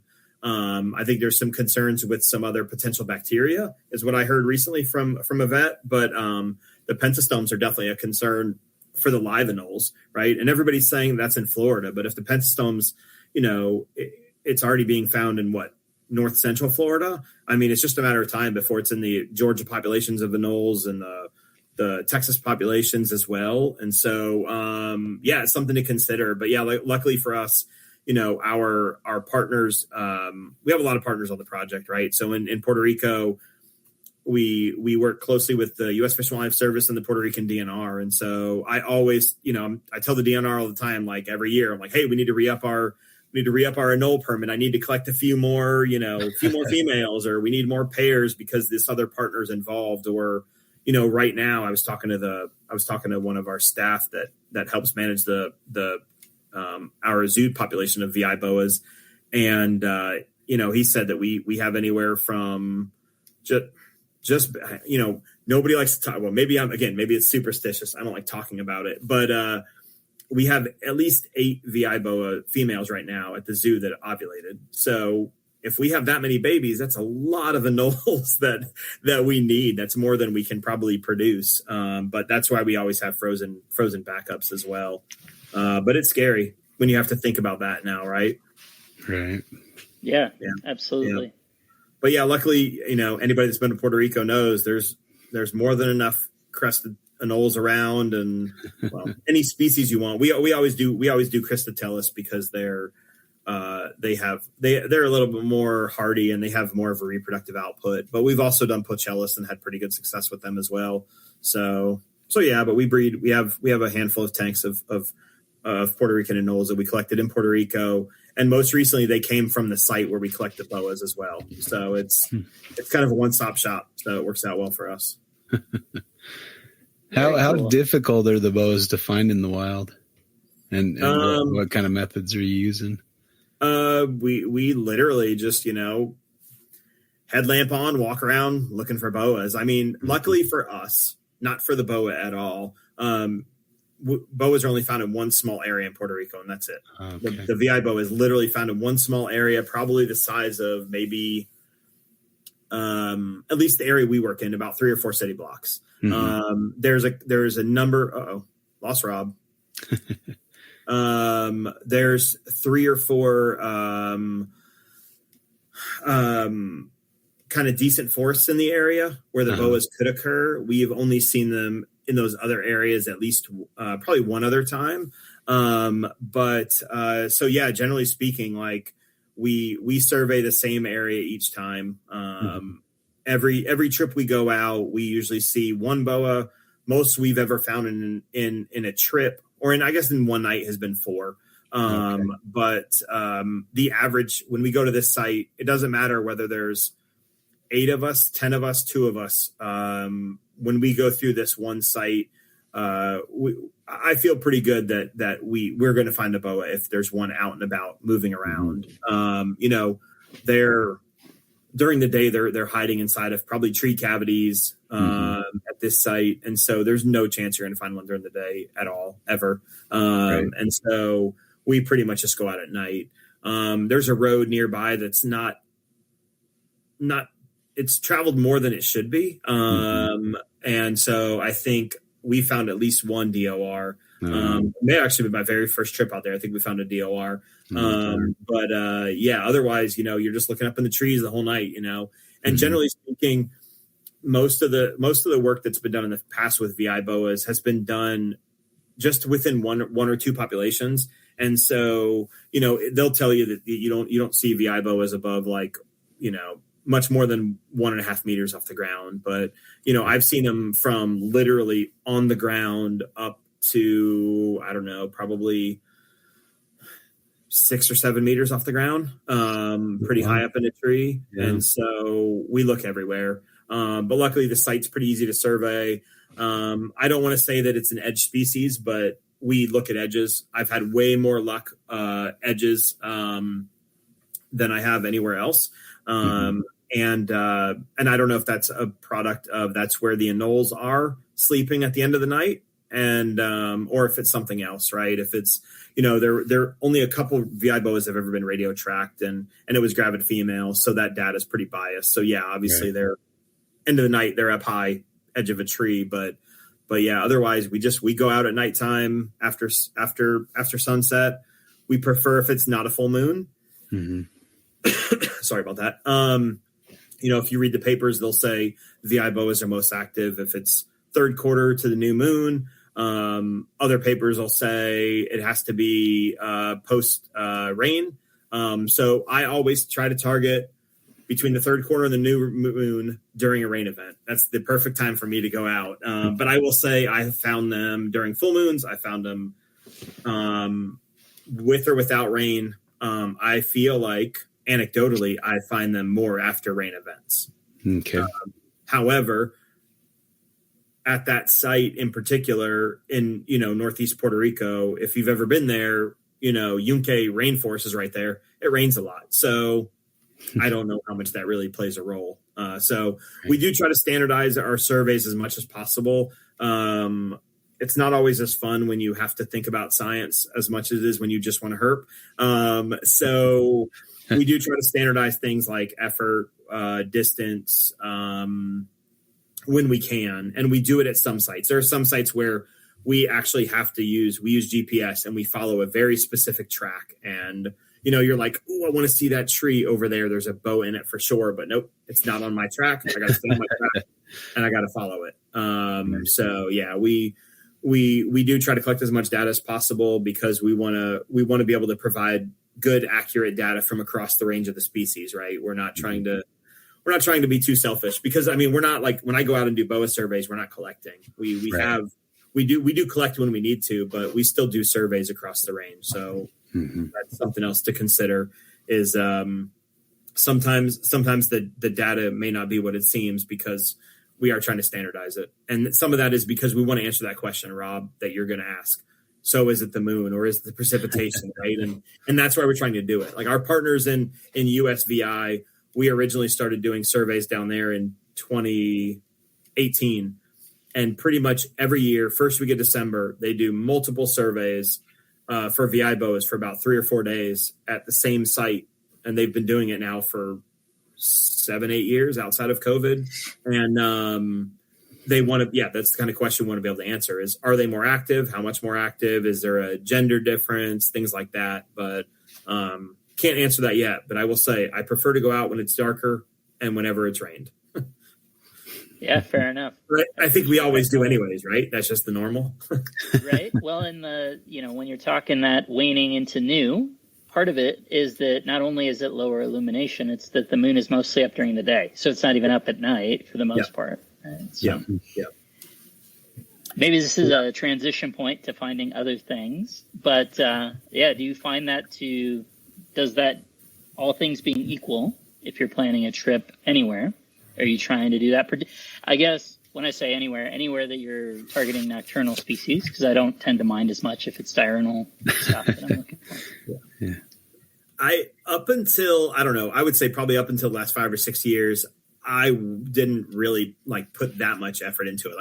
I guess I was always so focused on thinking about how I can maximize my time at a spot. And I always feel like there's some other variable that impacts my travel to where I can't always be like, okay, if I have to go during June, it has to be at least during these 3 days because of the moon cycle, right? For me, it's always like, okay, I'm there because of some of I'm there for a conference or whatever. But if I'm herping with friends or one of my sons is into it as well. So we'll definitely okay, look at the calendar. Okay, we really should try to get out there these days and, definitely looking at the moon for certain species.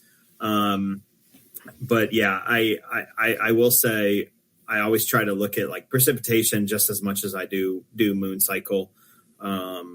But yeah, I feel like there's always another variable, work or something else that messes up my schedule. So got to work around that. But I definitely try to avoid the full moon at all costs. So, yeah. Justin, quite notably, went to Australia without paying attention to that and found himself in front of a giant supermoon. Yeah, that didn't make for great herping that night. But although the spider life was out and thriving, there were all these zebra striped black and white spiders, and they were all face level webs. So you'd be looking down, and then all of a sudden you'd look up, and it'd be right in your face. Yep. Yeah, I've definitely experienced that way too much when I was in South Florida, and we don't as much in Puerto Rico as much as I would think we would. There's lots of tropical orb weavers, but maybe it's because the sites we're working in there, it's a little bit more open. And so we don't have those, those greetings from the spiders and their massive webs like I did in Florida. This was out in inland Queensland, like not near tropical stuff. I was kind of surprised that they were all so many of these spiders everywhere. My daughter was out with me and she's like, "Oh, nope, I'm not doing this. too many spiders." She went back to the car with her siblings, but I feel like I can appreciate that sometimes. Like you only get hit in the face with them so many times before you're like, I'm just over it, right? Yeah.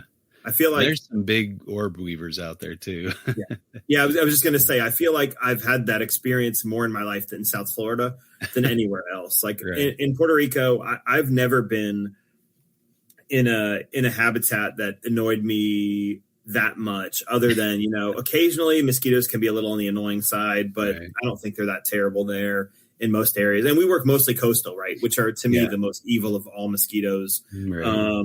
And the spiders there aren't too bad. And there's a couple species of tarantula there too, which is pretty cool. So the site that we do most of our VI boa work, that's in Puerto Rico, it's we see both species of tarantulas there, and there's Puerto Rican boas there as well. So I haven't seen them as much on recent trips, but I feel like every other trip we'll find one or two Puerto Rican boas as well as VI boas. So yeah, it's pretty cool, especially for being a semi-developed area. It's kind of, it's interesting. Not what I would expect. For your captive breeding efforts, are they from all, the different populations, different islands, or are you focused on one population that you're producing?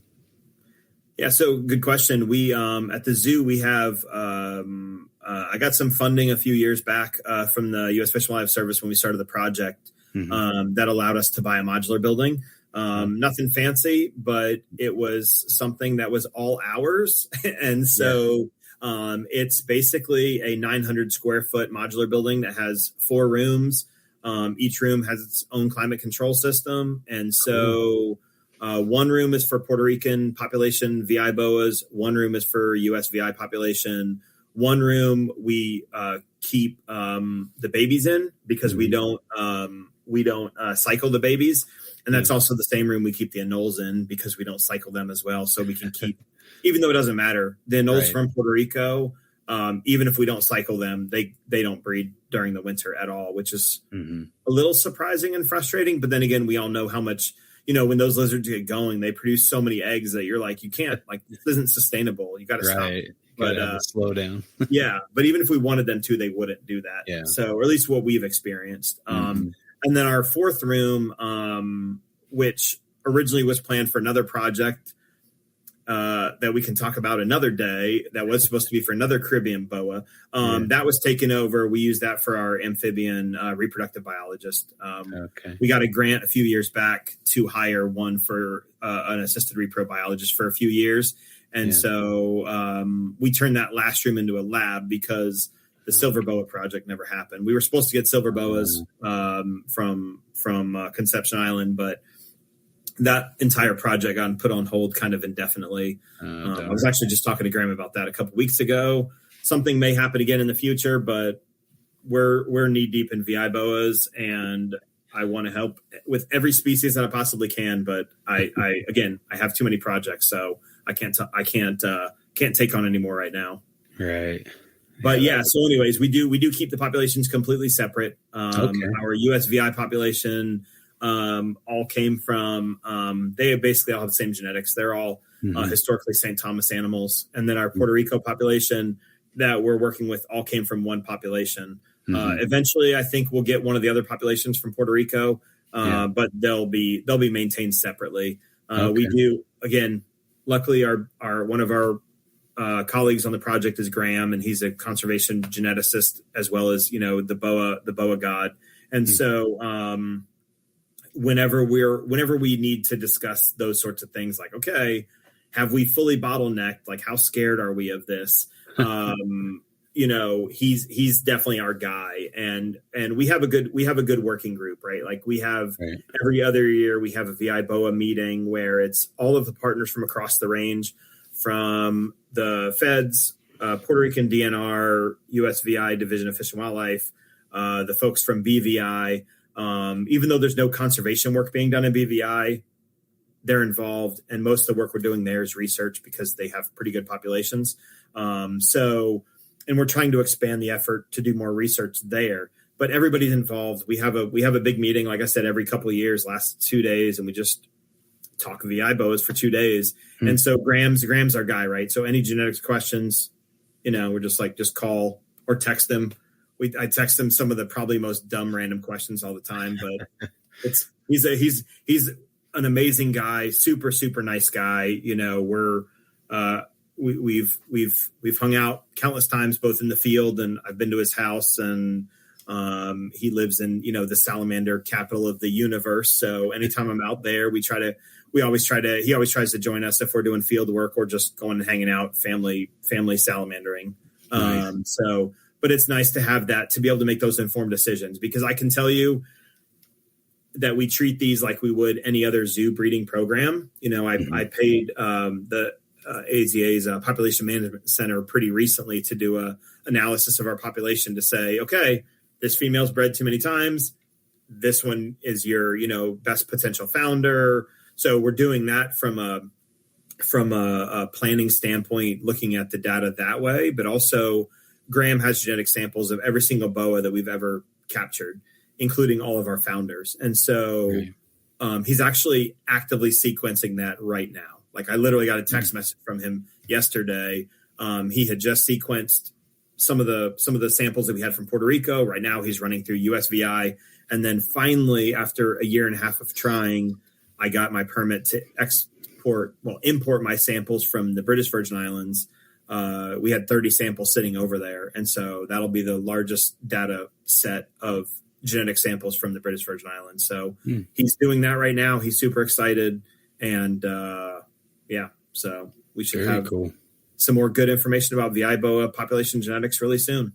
Yeah. I was curious about that too, with them being island endemics, if they probably are somewhat inbred or locally. What the diversity is. Right. Yeah. And, it really, all that conversation really reminds me of Graham's research into the captive PR boas and the surprising level of diversity that we're seeing on something that had been listed for 40 years or whatever by the time he was pulling those samples. It's amazing. Yeah.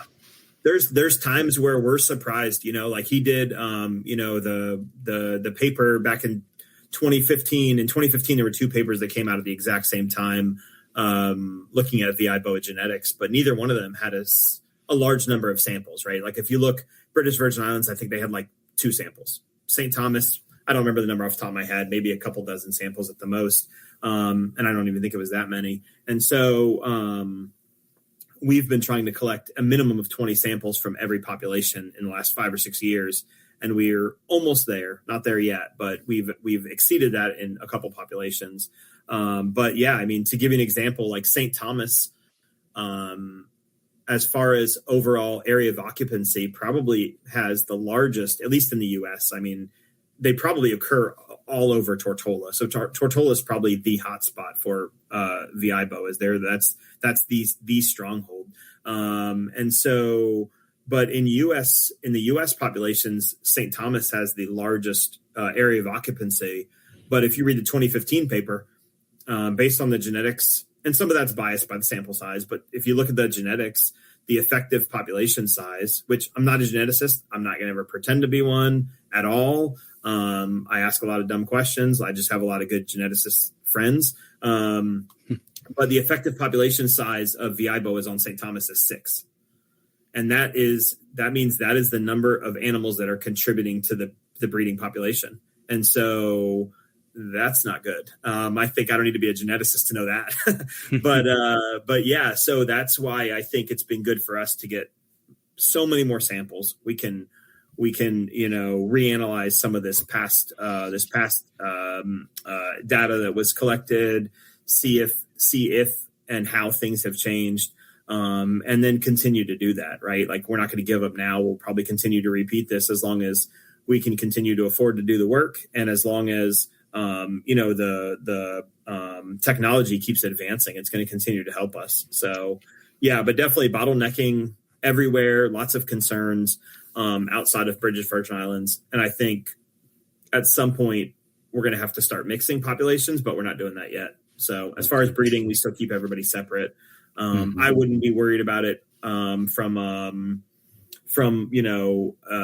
some special allele that allows this population to thrive in this environment versus this one. I mean, I think if you look at the data that's out there, they'll tell you that that they require very specific habitat, and I think that may be preferred, but I think it's all biased. I think it's good. I think there's been a lot of great work. Renata Plattenberg from UVI, she did some great work, and she was one of the biggest voices for VI boas for a very long time until she retired. But she did some great work on habitat modeling, but that was very much geared around what little was known about the species and what was known within the U.S. Virgin Islands. But I think now we know a lot more and know a lot less all at the same time. So that's part of it, right? Yeah, absolutely. Well, this has been fabulous. Let's pivot to some quick hitters. So first thing, being in a lot of time in South Florida and then in Puerto Rico. In Puerto Rico, do you ever find any reticulated pythons? I have not. However, to be fair, I have not targeted via retics. I've seen red tails, and what's funny is pre 2018, I'd never seen a red tail. Now, every single trip I go down, I'm shocked if I don't see a couple DORs. I don't see live ones that often, but again, we're not looking. But one of the roads we drive down, I can almost guarantee we're going to see a dead one, especially if it's rained, right? If it's rained, it's pretty much a guarantee. Seen a couple dead PR boas in that same area as well. So no retics. I've thought about going out. I know I don't know Tim Colston that well, but we brought him out to do VIBO with us on a couple surveys ago, and he, I was like, how bad is it really like? And he said that he could guarantee if we went out one night, he could guarantee in one night we could see one, which to me, that's crazy. I mean, even when I was in South Florida doing berm work, I could never guarantee it. I could tell you there was a really good chance if it was in the summer and it rained and we were in the right spot, we could do it. But, to guarantee it, and I'm not surprised by what I see on the Facebook groups. It's unreal how many they're finding and the color morphs and everything else. It's absolutely unreal. Yeah. Absolutely. Chameleons in Florida. I did a lot of chameleon work. I published a paper on chameleons in South Florida. We found the first ever Austerlitz chameleon nest, not just in South Florida, technically. And going back to the question you asked, I don't remember if this was on the podcast or off, about whether or not it counts.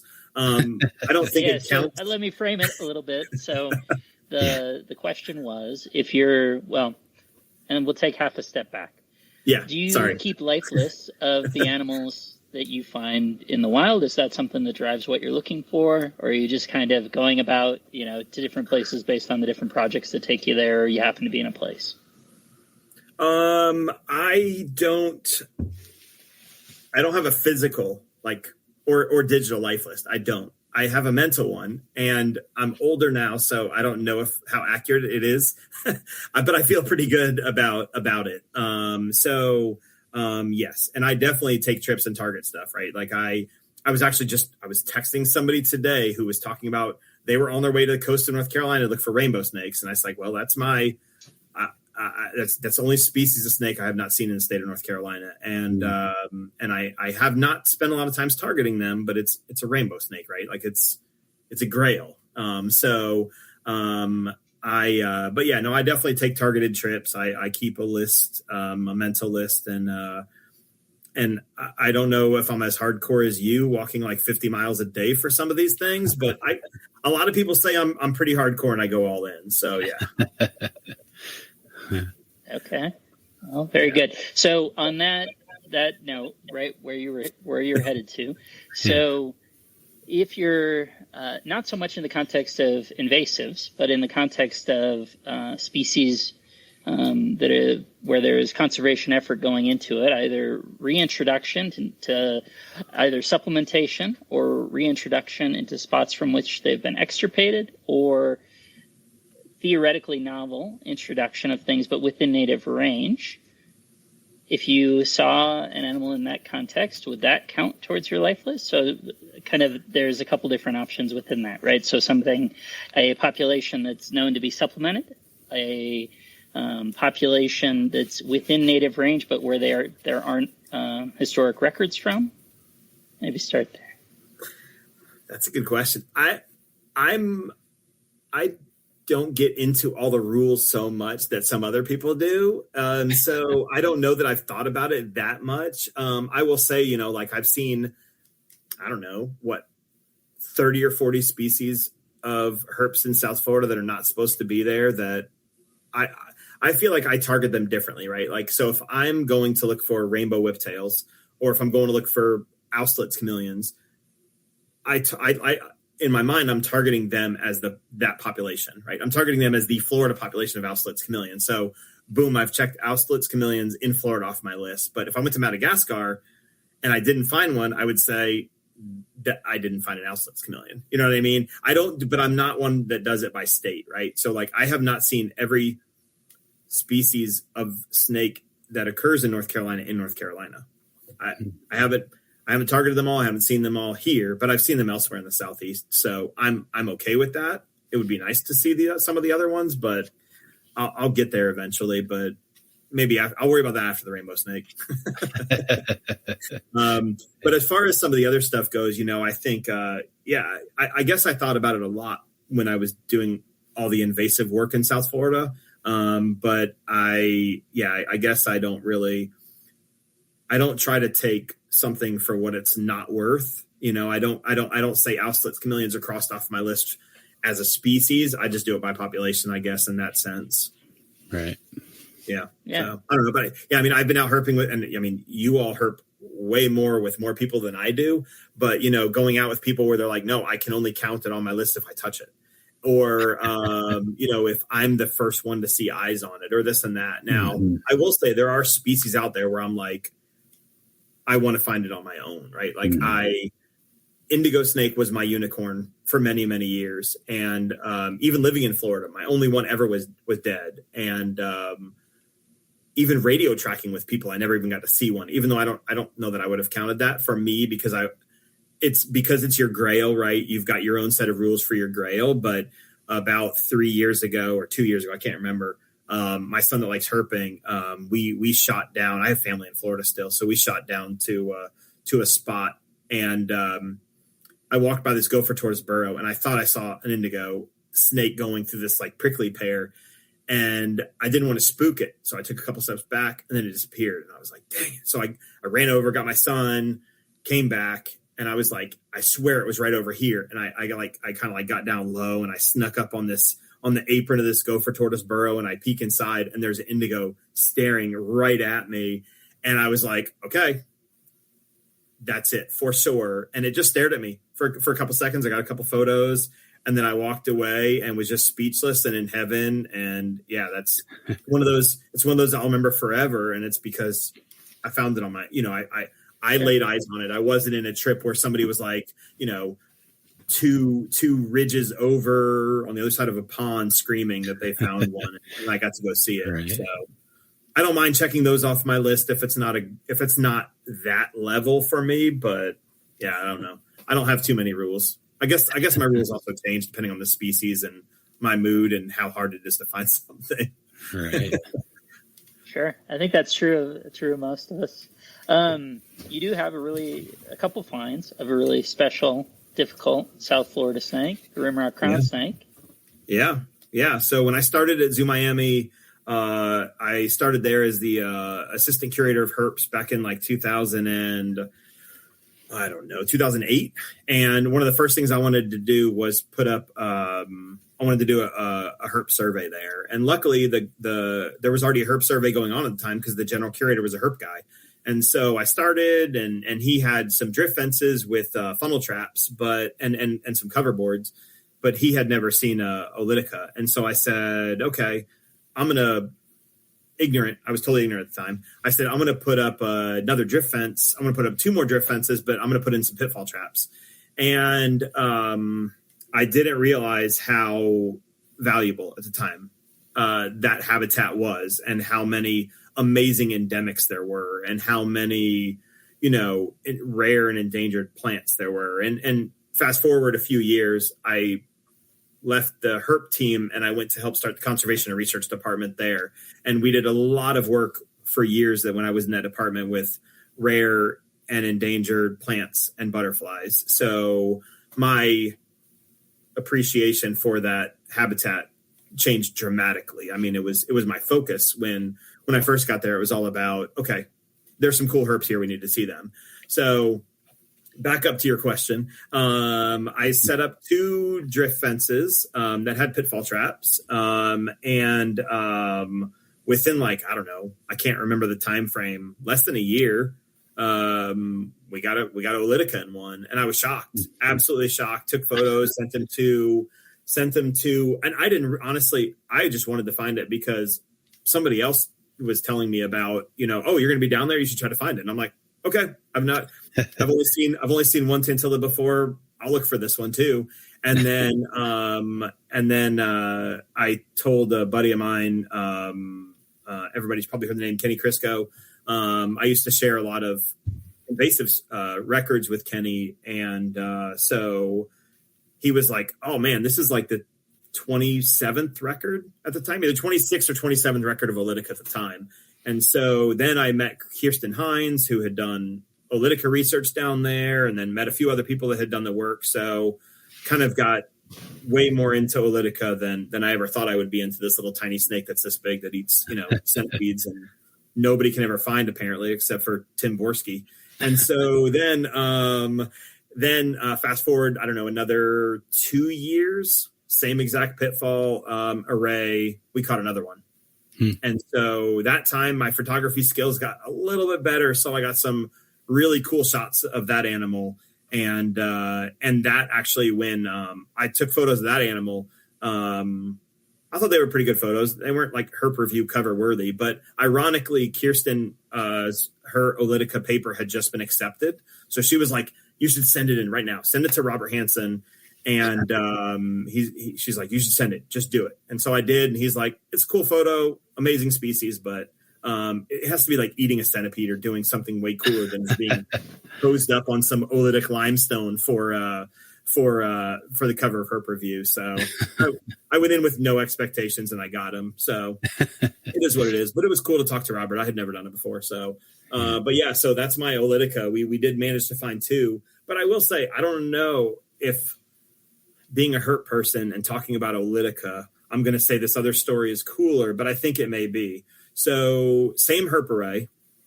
One of my keepers found a spider and they brought it to us and they were like, look at this thing. Have you ever seen this before? It's like a mini tarantula. And she brought it to me and I was like, okay, I don't know anything about spiders, but this looks like a trapdoor spider.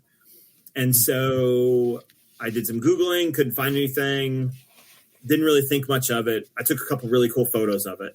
And I've always thought Joel Sartori white background photography was awesome. So I did that with this spider. And then I sent him to Dr. Edwards, who at the time was the state entomologist for Florida. And he's like, the nearest record for a trapdoor spider to you is 200 miles. And so I was like, okay. So, and he's like, send me a sample. So, obviously, I had let that one go. So we, 1 year later, the exact same week, 1 year later, it was in May, found another one. This time they found a live one. It was a male again because males are out moving because the females are in their holes. And then a couple days later, they found a deceased portion of one. So we sent them up to Dr. Edwards, and then nothing happened at all. Found a couple spiders every couple of years, that same spot. And fast forward to like 4 years ago, it was described as a new species, and it's actually named after the site. So that species of trapdoor spider is literally named after the Richmond tract of pine rockland at Zoo Miami grounds, because that's where it was first found. We now know that there's probably a couple other populations of that species elsewhere, but to know that on Zoo Miami grounds, you've got one of the rarest snakes in the U.S., or at least maybe the hardest one to find. I'm not going to debate people on that one. Probably the southernmost population of coach whips. And there's quite a few coach whips on grounds. Like we had a marker capture study going, lots of coach whips, some pretty big ones too. And lots of other cool herps, inverts, plants. It's an amazing piece of property. That's for sure. Yeah. So that was just all on zoo grounds. I mean, obviously then you have all the other craziness of South Florida and South Florida herping, but I did a lot of invasive work down there. So, one of the projects I worked on was through Dr. Mazzotti, and his lab. So I helped with the, it's called IRAMP, Everglades Invasive Reptile and Amphibian Monitoring Program. I did IRAMP surveys for 5 years. So I did Everglades surveys. I literally road cruised once a month for 5 years doing surveys. And then obviously I lived 20 minutes from the Everglades. So I also cruised another probably, 10 times that, looking for herp. So I did that formally. And then, like I mentioned, sort of briefly before, I led a Austerlitz chameleon project, for a couple of years. And then I did tegu trapping for, 4 years, 5 years. So yeah, lots of herps and lots of fun and lots of stories in South Florida. Awesome. Absolutely. Speaking of North Carolina, so you mentioned some of these might be in other states, but you found quite a few Simus. I guess it depends on what your level of finding them more than is. a couple is quite a few.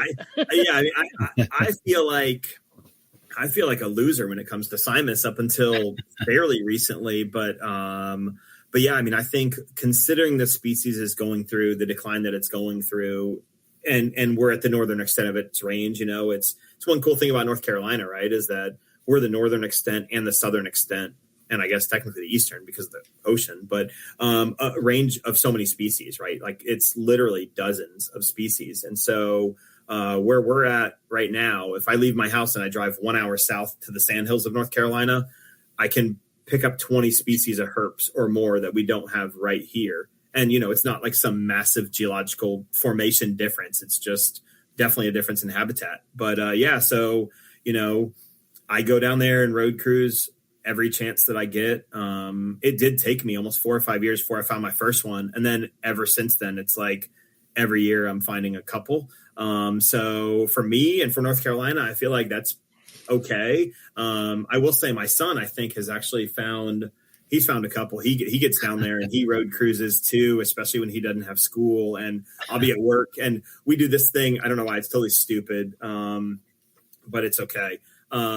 If we find something pretty cool, we FaceTime when we're herping, especially if we're not with each other. And so like he was in class one day and, I found a pine snake and I FaceTimed him and he declined it right away. And I was like, you're in school. I get it. But then I was doing a walkthrough at the zoo in our New Asia area. And I see a FaceTime from him and I'm like, you better not. And I turned it on and there's this little tiny, hatchling Simus, just, that typical nose in the sand. And I was just like, why am I at work and you're down there? We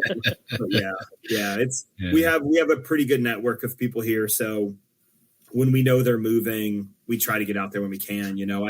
I don't like targeting the area when it's hit really hard, especially in October, Hogtober, as everybody likes to call it. I typically actually don't go out much in October at all. I go out during other times, and I found way more adults than I have babies. And I say way more. Still, we're talking about a sample of like maybe, 5 or 6 total individuals the last few years. But seeing an adult, people see those way less than babies. So it's pretty cool. I saw one last year. Actually, I saw an adult in the exact same spot 2 years in a row, different individuals. And I say same spot, I mean within inches of each other. So wow, that was pretty cool. Yeah, that's really cool. Yeah. So but cool. Sandhills amazing. Any chance I get to shoot down there, I'm going to be down there in a heartbeat. My son just got a job down there as a technician, just for the summer. They're working with the Wildlife Resource Commission. And so while I was at work 2 days ago, he's texting me pictures of pine snakes and coach whips and everything else. And I'm in meetings. So fun stuff. Yeah. Yeah. Well, and I was curious if the Hogtober timeframe is the same, given how much further north you are from kind of, I think it's mostly the Florida and Georgia population that kind of gives it that connotation. So I was curious if you see it earlier, or later in the spring, than you would in Florida. I think it depends on the season, but, if you haven't read Jeff Bean's paper on Simus, check it out. I mean, it's depressing because of the over 700 Simus he had records of for 25 years, 600 of the 700 were DOR. I mean, that in itself, like every time I think about that species, I just think about that number. Right. Yeah. But no, if you look at his data, yeah, I mean, October is still, it's it, and obviously there are certain seasonal changes each year, right? Like this year we had a really, really, really bad, winter. Well, by our standards, right? Like we had over a foot of snow, which is terrible for me from South Florida. But we had this drought. And so who knows how that's going to impact things.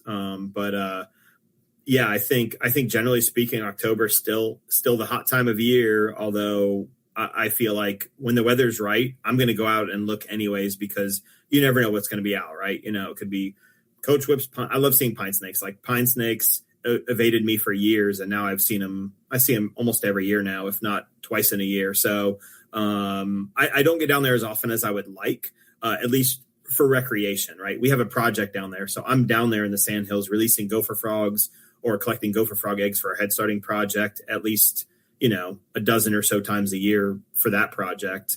But when I can get out there for fun, I definitely do, especially this time of year, and in the fall. Yep. Okay. Yeah, fair enough. And what, conditionally, are you looking for?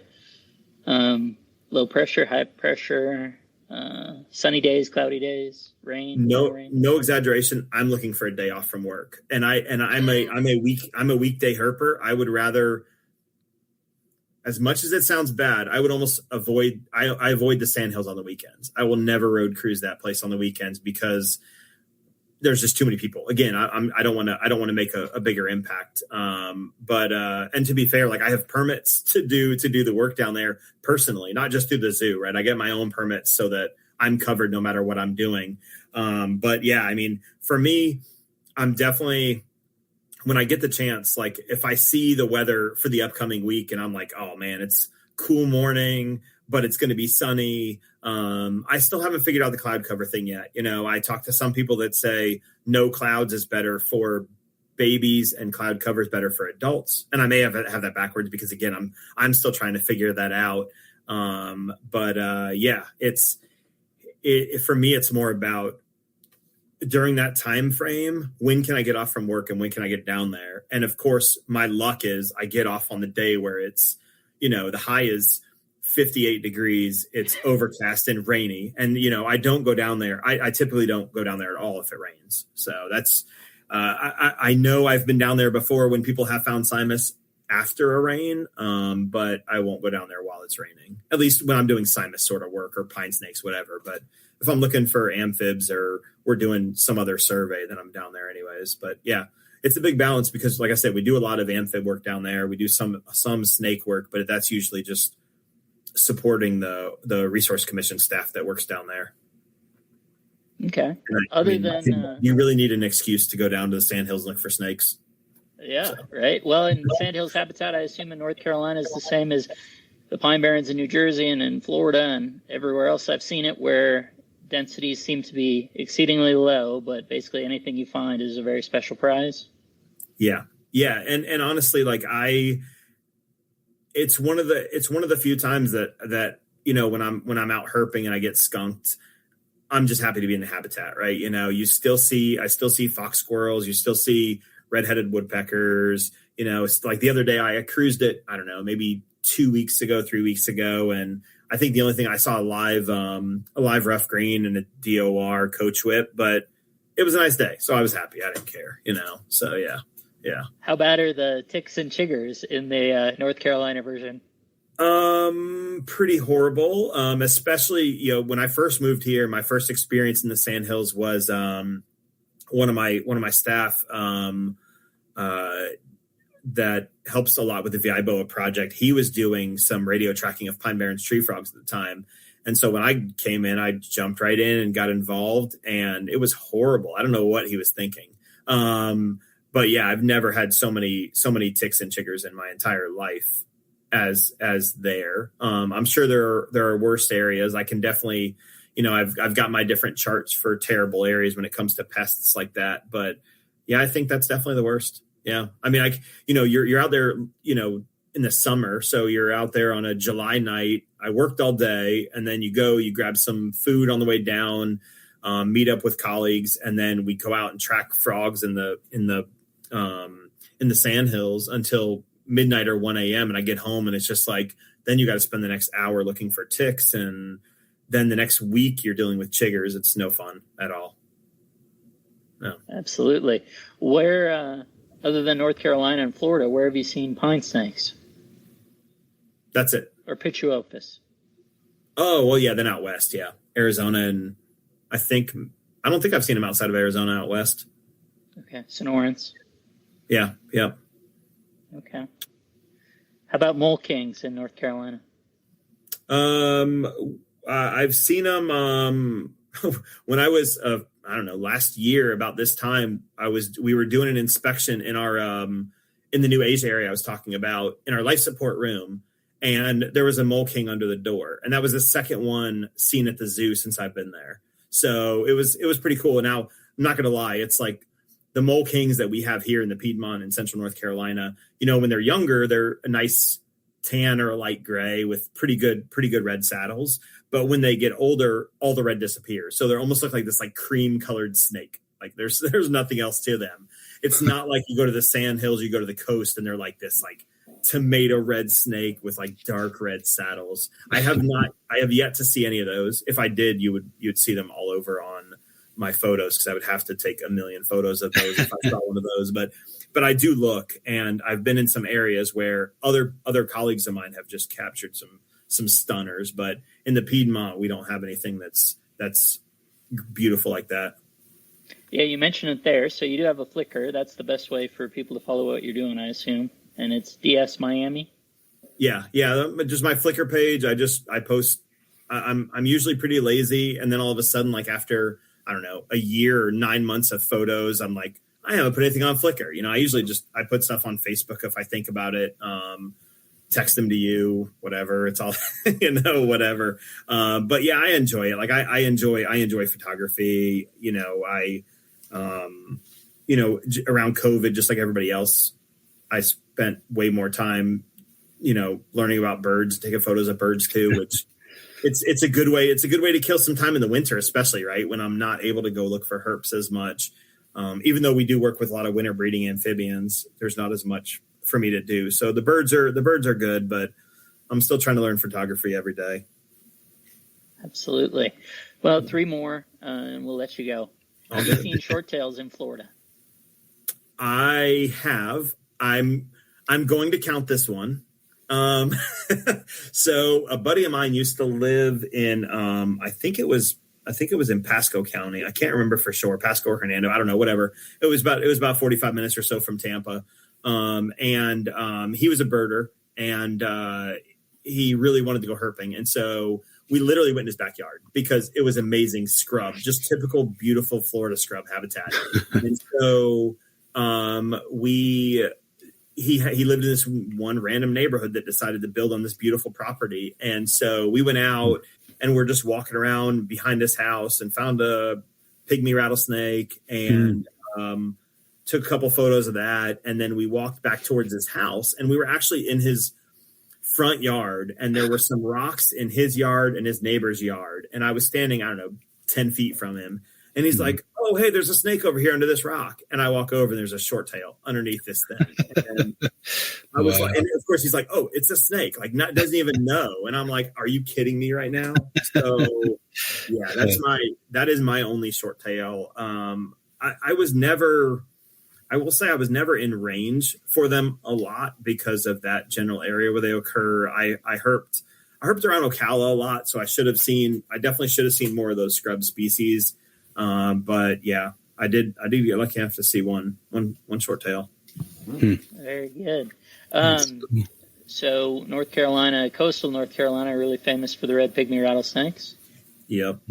That's another favorite of mine. Whenever I have the chance, I go out. I've seen them, most summer. I don't think I've ever actually looked for them in the spring before, but definitely summer, June to probably September, October. I've gone out and seen them, and been to the famous, Hyde County. It's there's some stunners out there, man, and that habitat is the mosquitoes out there are horrible. They're not Everglades bad, but they're bad because they're big and they're definitely bitey, and especially at sunset. But man, coastal North Carolina, the diversity out there is amazing. Like if you can find some good roads to cruise when the weather's good, or those kind of canals to hike, you can have a good 15 or 20 snake day with 8 species. I enjoy those days. I know it's not the Everglades, where I had 40 snake nights, but it's nice, it's good habitat, and you can see a timber, canebrake, whatever you prefer to call it, pretty frequently out there. I feel like people come across them. I mostly see DORs out there because there's just a lot of traffic, but luckily I have not seen that many dead red pygmies, only maybe 2. My very first one was hit right in front of me.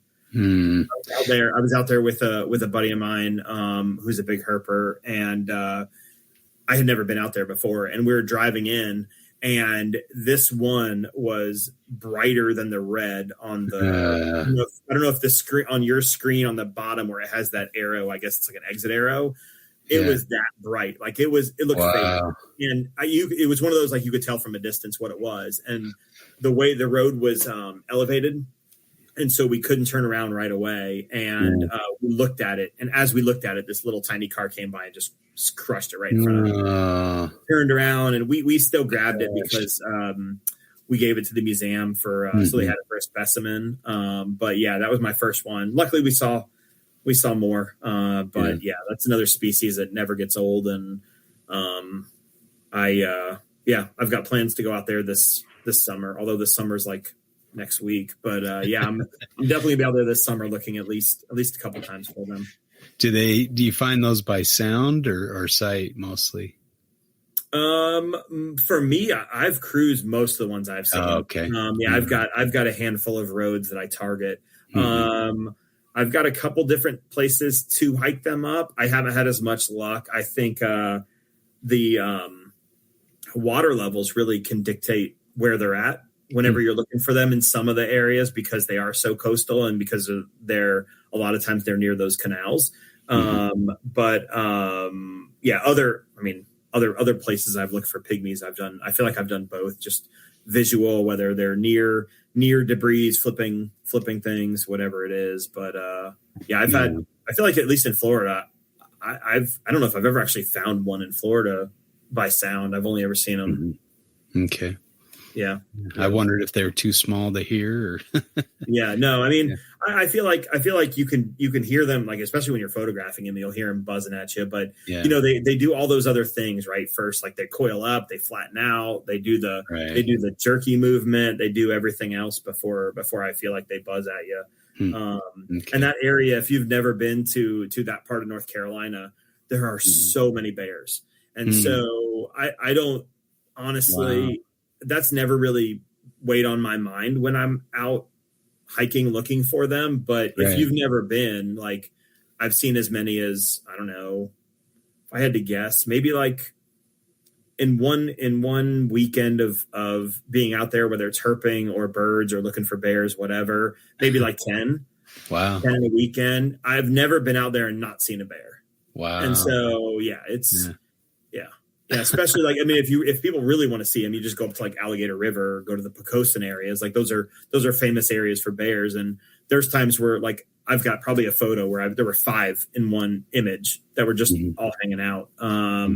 But yeah, I remember one time I was stopped for a pygmy and I heard a noise and I looked over and there were 2 cubs that ran up a tree. And then I was like, oh, I'm not getting out for this snake. Cause I know, I don't know how protective mom is, but I'm within, 10 feet of her cubs. I don't want to find out, but yeah, that area is loaded with bears for sure. Right. Well, probably Eric's not going to visit there anymore. Right, Rob? Okay. Last one. Yep. And you just mentioned it, my penultimate U.S. Croat form to find the canebrake rattlesnake. Yeah. Canebrakes versus timbers. Any thoughts, ideas? What are the ones up by you look like? So we actually have them on zoo grounds, wild ones, not canebrakes. Wow. They would be timbers, according to most people. I don't get into that debate too much, but I will say, I mean, ours are what you would envision for a central North Carolina Piedmont timber, right? Tan, little bit of an orange stripe, black banding. But go to the Sandhills, which is an hour away. And I've definitely I haven't seen as many as I would like. Like that is a species that I probably only see one every couple of years. But I've definitely seen some pink ones, some down there that I was like, yeah, okay. If we're going to have a debate, that's a canebrake. The coast, I haven't seen any really nice ones on the coast. I'm sure there are some. I don't ever see them. I always see big, old, pretty typical, tan to light gray timbers. Mm-hmm. But yeah, I feel like one of these trips, I'm just going to have to go down to, South Carolina or spend more time down in our Sandhills looking for some of the pink or peach ones. But yeah, I would like to, but it's nice having them on zoo grounds every once in a while. Like I said, we don't see them that often. I think, we do a mark recapture study. So I don't remember off the top of my head, but we probably have seen 16 of them, 16 or 17 in the last 10 years that I've been there. So you can't beat that. I did a snake study at the zoo for the first 5 years I was there. So we documented, I should have looked at the paper before I say this, like 13 species, wow. Over 320 specimens over the course of that time frame. We've since added a couple species. We've had the mole king. We didn't have a mole king while I was doing the study. And then we didn't document any earth snakes during the study, but my son found one there not that long ago. So I know we have them there now. But cool. Yeah, the zoo is an awesome place. I mean, to have that much diversity of snakes. We probably have, 8 species of salamanders on site as well. I don't even know how many anurans off the top of my head, but yeah, it's pretty awesome. Huh. And are they like in exhibits, or are they just like on the paths? No, I'm talking about wild. I'm not even talking about. No, I mean like in the elephant exhibit or something crawling across the grass. Most definitely. Yep. Actually, one of my friends that used to work in the elephant area, she called me one day because there was a timber in one of the outdoor yards, and she was like, "Come get this thing before it messes an elephant's day up." Or I think vice versa would be more likely. Right?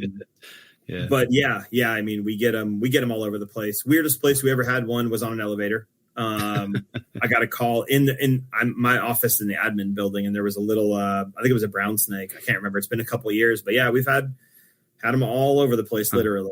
So, wow. Yeah. My lifer decay snake was in the National Zoo in. Oh, nice. Nice. DC area. Yeah, nice. We have sun bears, and there was one crawling across the rocks. I'm like, oh, a snake. There you go. Check it off. All my work colleagues are like, yeah, you would find the snake in the zoo. I'm like, I'm glad I did. This is a cool snake. Yeah. So yeah, and it's it's nice because then if I'm sick of sitting at the desk dealing with emails or whatever for the day, and it's my lunchtime. Even though I usually just work through emails during my lunch, but I can at least break out for 30 minutes and just run up one of the trails or, get up and, walk around one of the wetlands, whatever, and never know what you're going to see. Right. That's cool. Yeah. We definitely appreciate you coming on and sharing your experience and all these amazing experiences you've had in studying things in the wild and your conservation efforts. Where can people find, stuff you post or information about what you're doing? Where's the best place to? Our zoo is one of the few zoos that is really good about sharing the diversity of projects, right? It's not just about the megafauna and the mammals. Right. It still is at most places, and they still get priority, but ours is great about it. And so, any one of the herp projects I'm talking about, we try to share on social as much as we can. I share what I can when I can. A lot of the stuff that I do, because it's through the zoo. Right. We have to wait for the zoo to share it or until we publish it, whatever it is. But we always try to get as much of our conservation, messaging out that we can through social media, through the zoo's website. The zoo's website has a conservation report that describes a lot of our projects, but in very, very small scale. And the zoo's website has some more information. But, we have a lot ranging from gopher frogs to tiger salamanders, hickory nut gourd salamanders, VI boas, crested toads, hellbenders, and everything. So we're not able to get all of it out there, but it's definitely out there on the zoo site and through the socials. Like I said, I share some stuff through Facebook and so check any one of those things out and hopefully people hear more about what we're doing, because we try to share it as much as we can. Nice. We're excited about it. All right. Honestly, this is great because it's an avenue that gives you the ability to talk about it more in depth and also tell the stories, right? Like we covered a lot, nothing in too much specific detail, but to just be able to tell some of the stories it's fun. But it also, I think, hopefully people listening realize that there's a lot that goes into the work that we do, but it's also fun. It's exciting. And we're just as excited about it. Right. I still get excited when I find a VI boa. I still yell. And it's still something we do even after seeing, like I said, I don't know how many I've seen, 75, 80 or something. So anytime we can talk about it or share it, it's exciting. That's awesome. Yeah, that's great. You haven't lost the passion, the excitement. That's a good sign you're on the right track and doing good things. So yeah. Definitely. All right. Well, check out North Carolina Zoo and for more information on some of Dustin's projects. And once again, we'll thank you for coming on, and we'll thank Eric and Owen and Borrelia Pythons Radio for hosting our podcast. And we'll catch you again next week for Reptile Fight Club.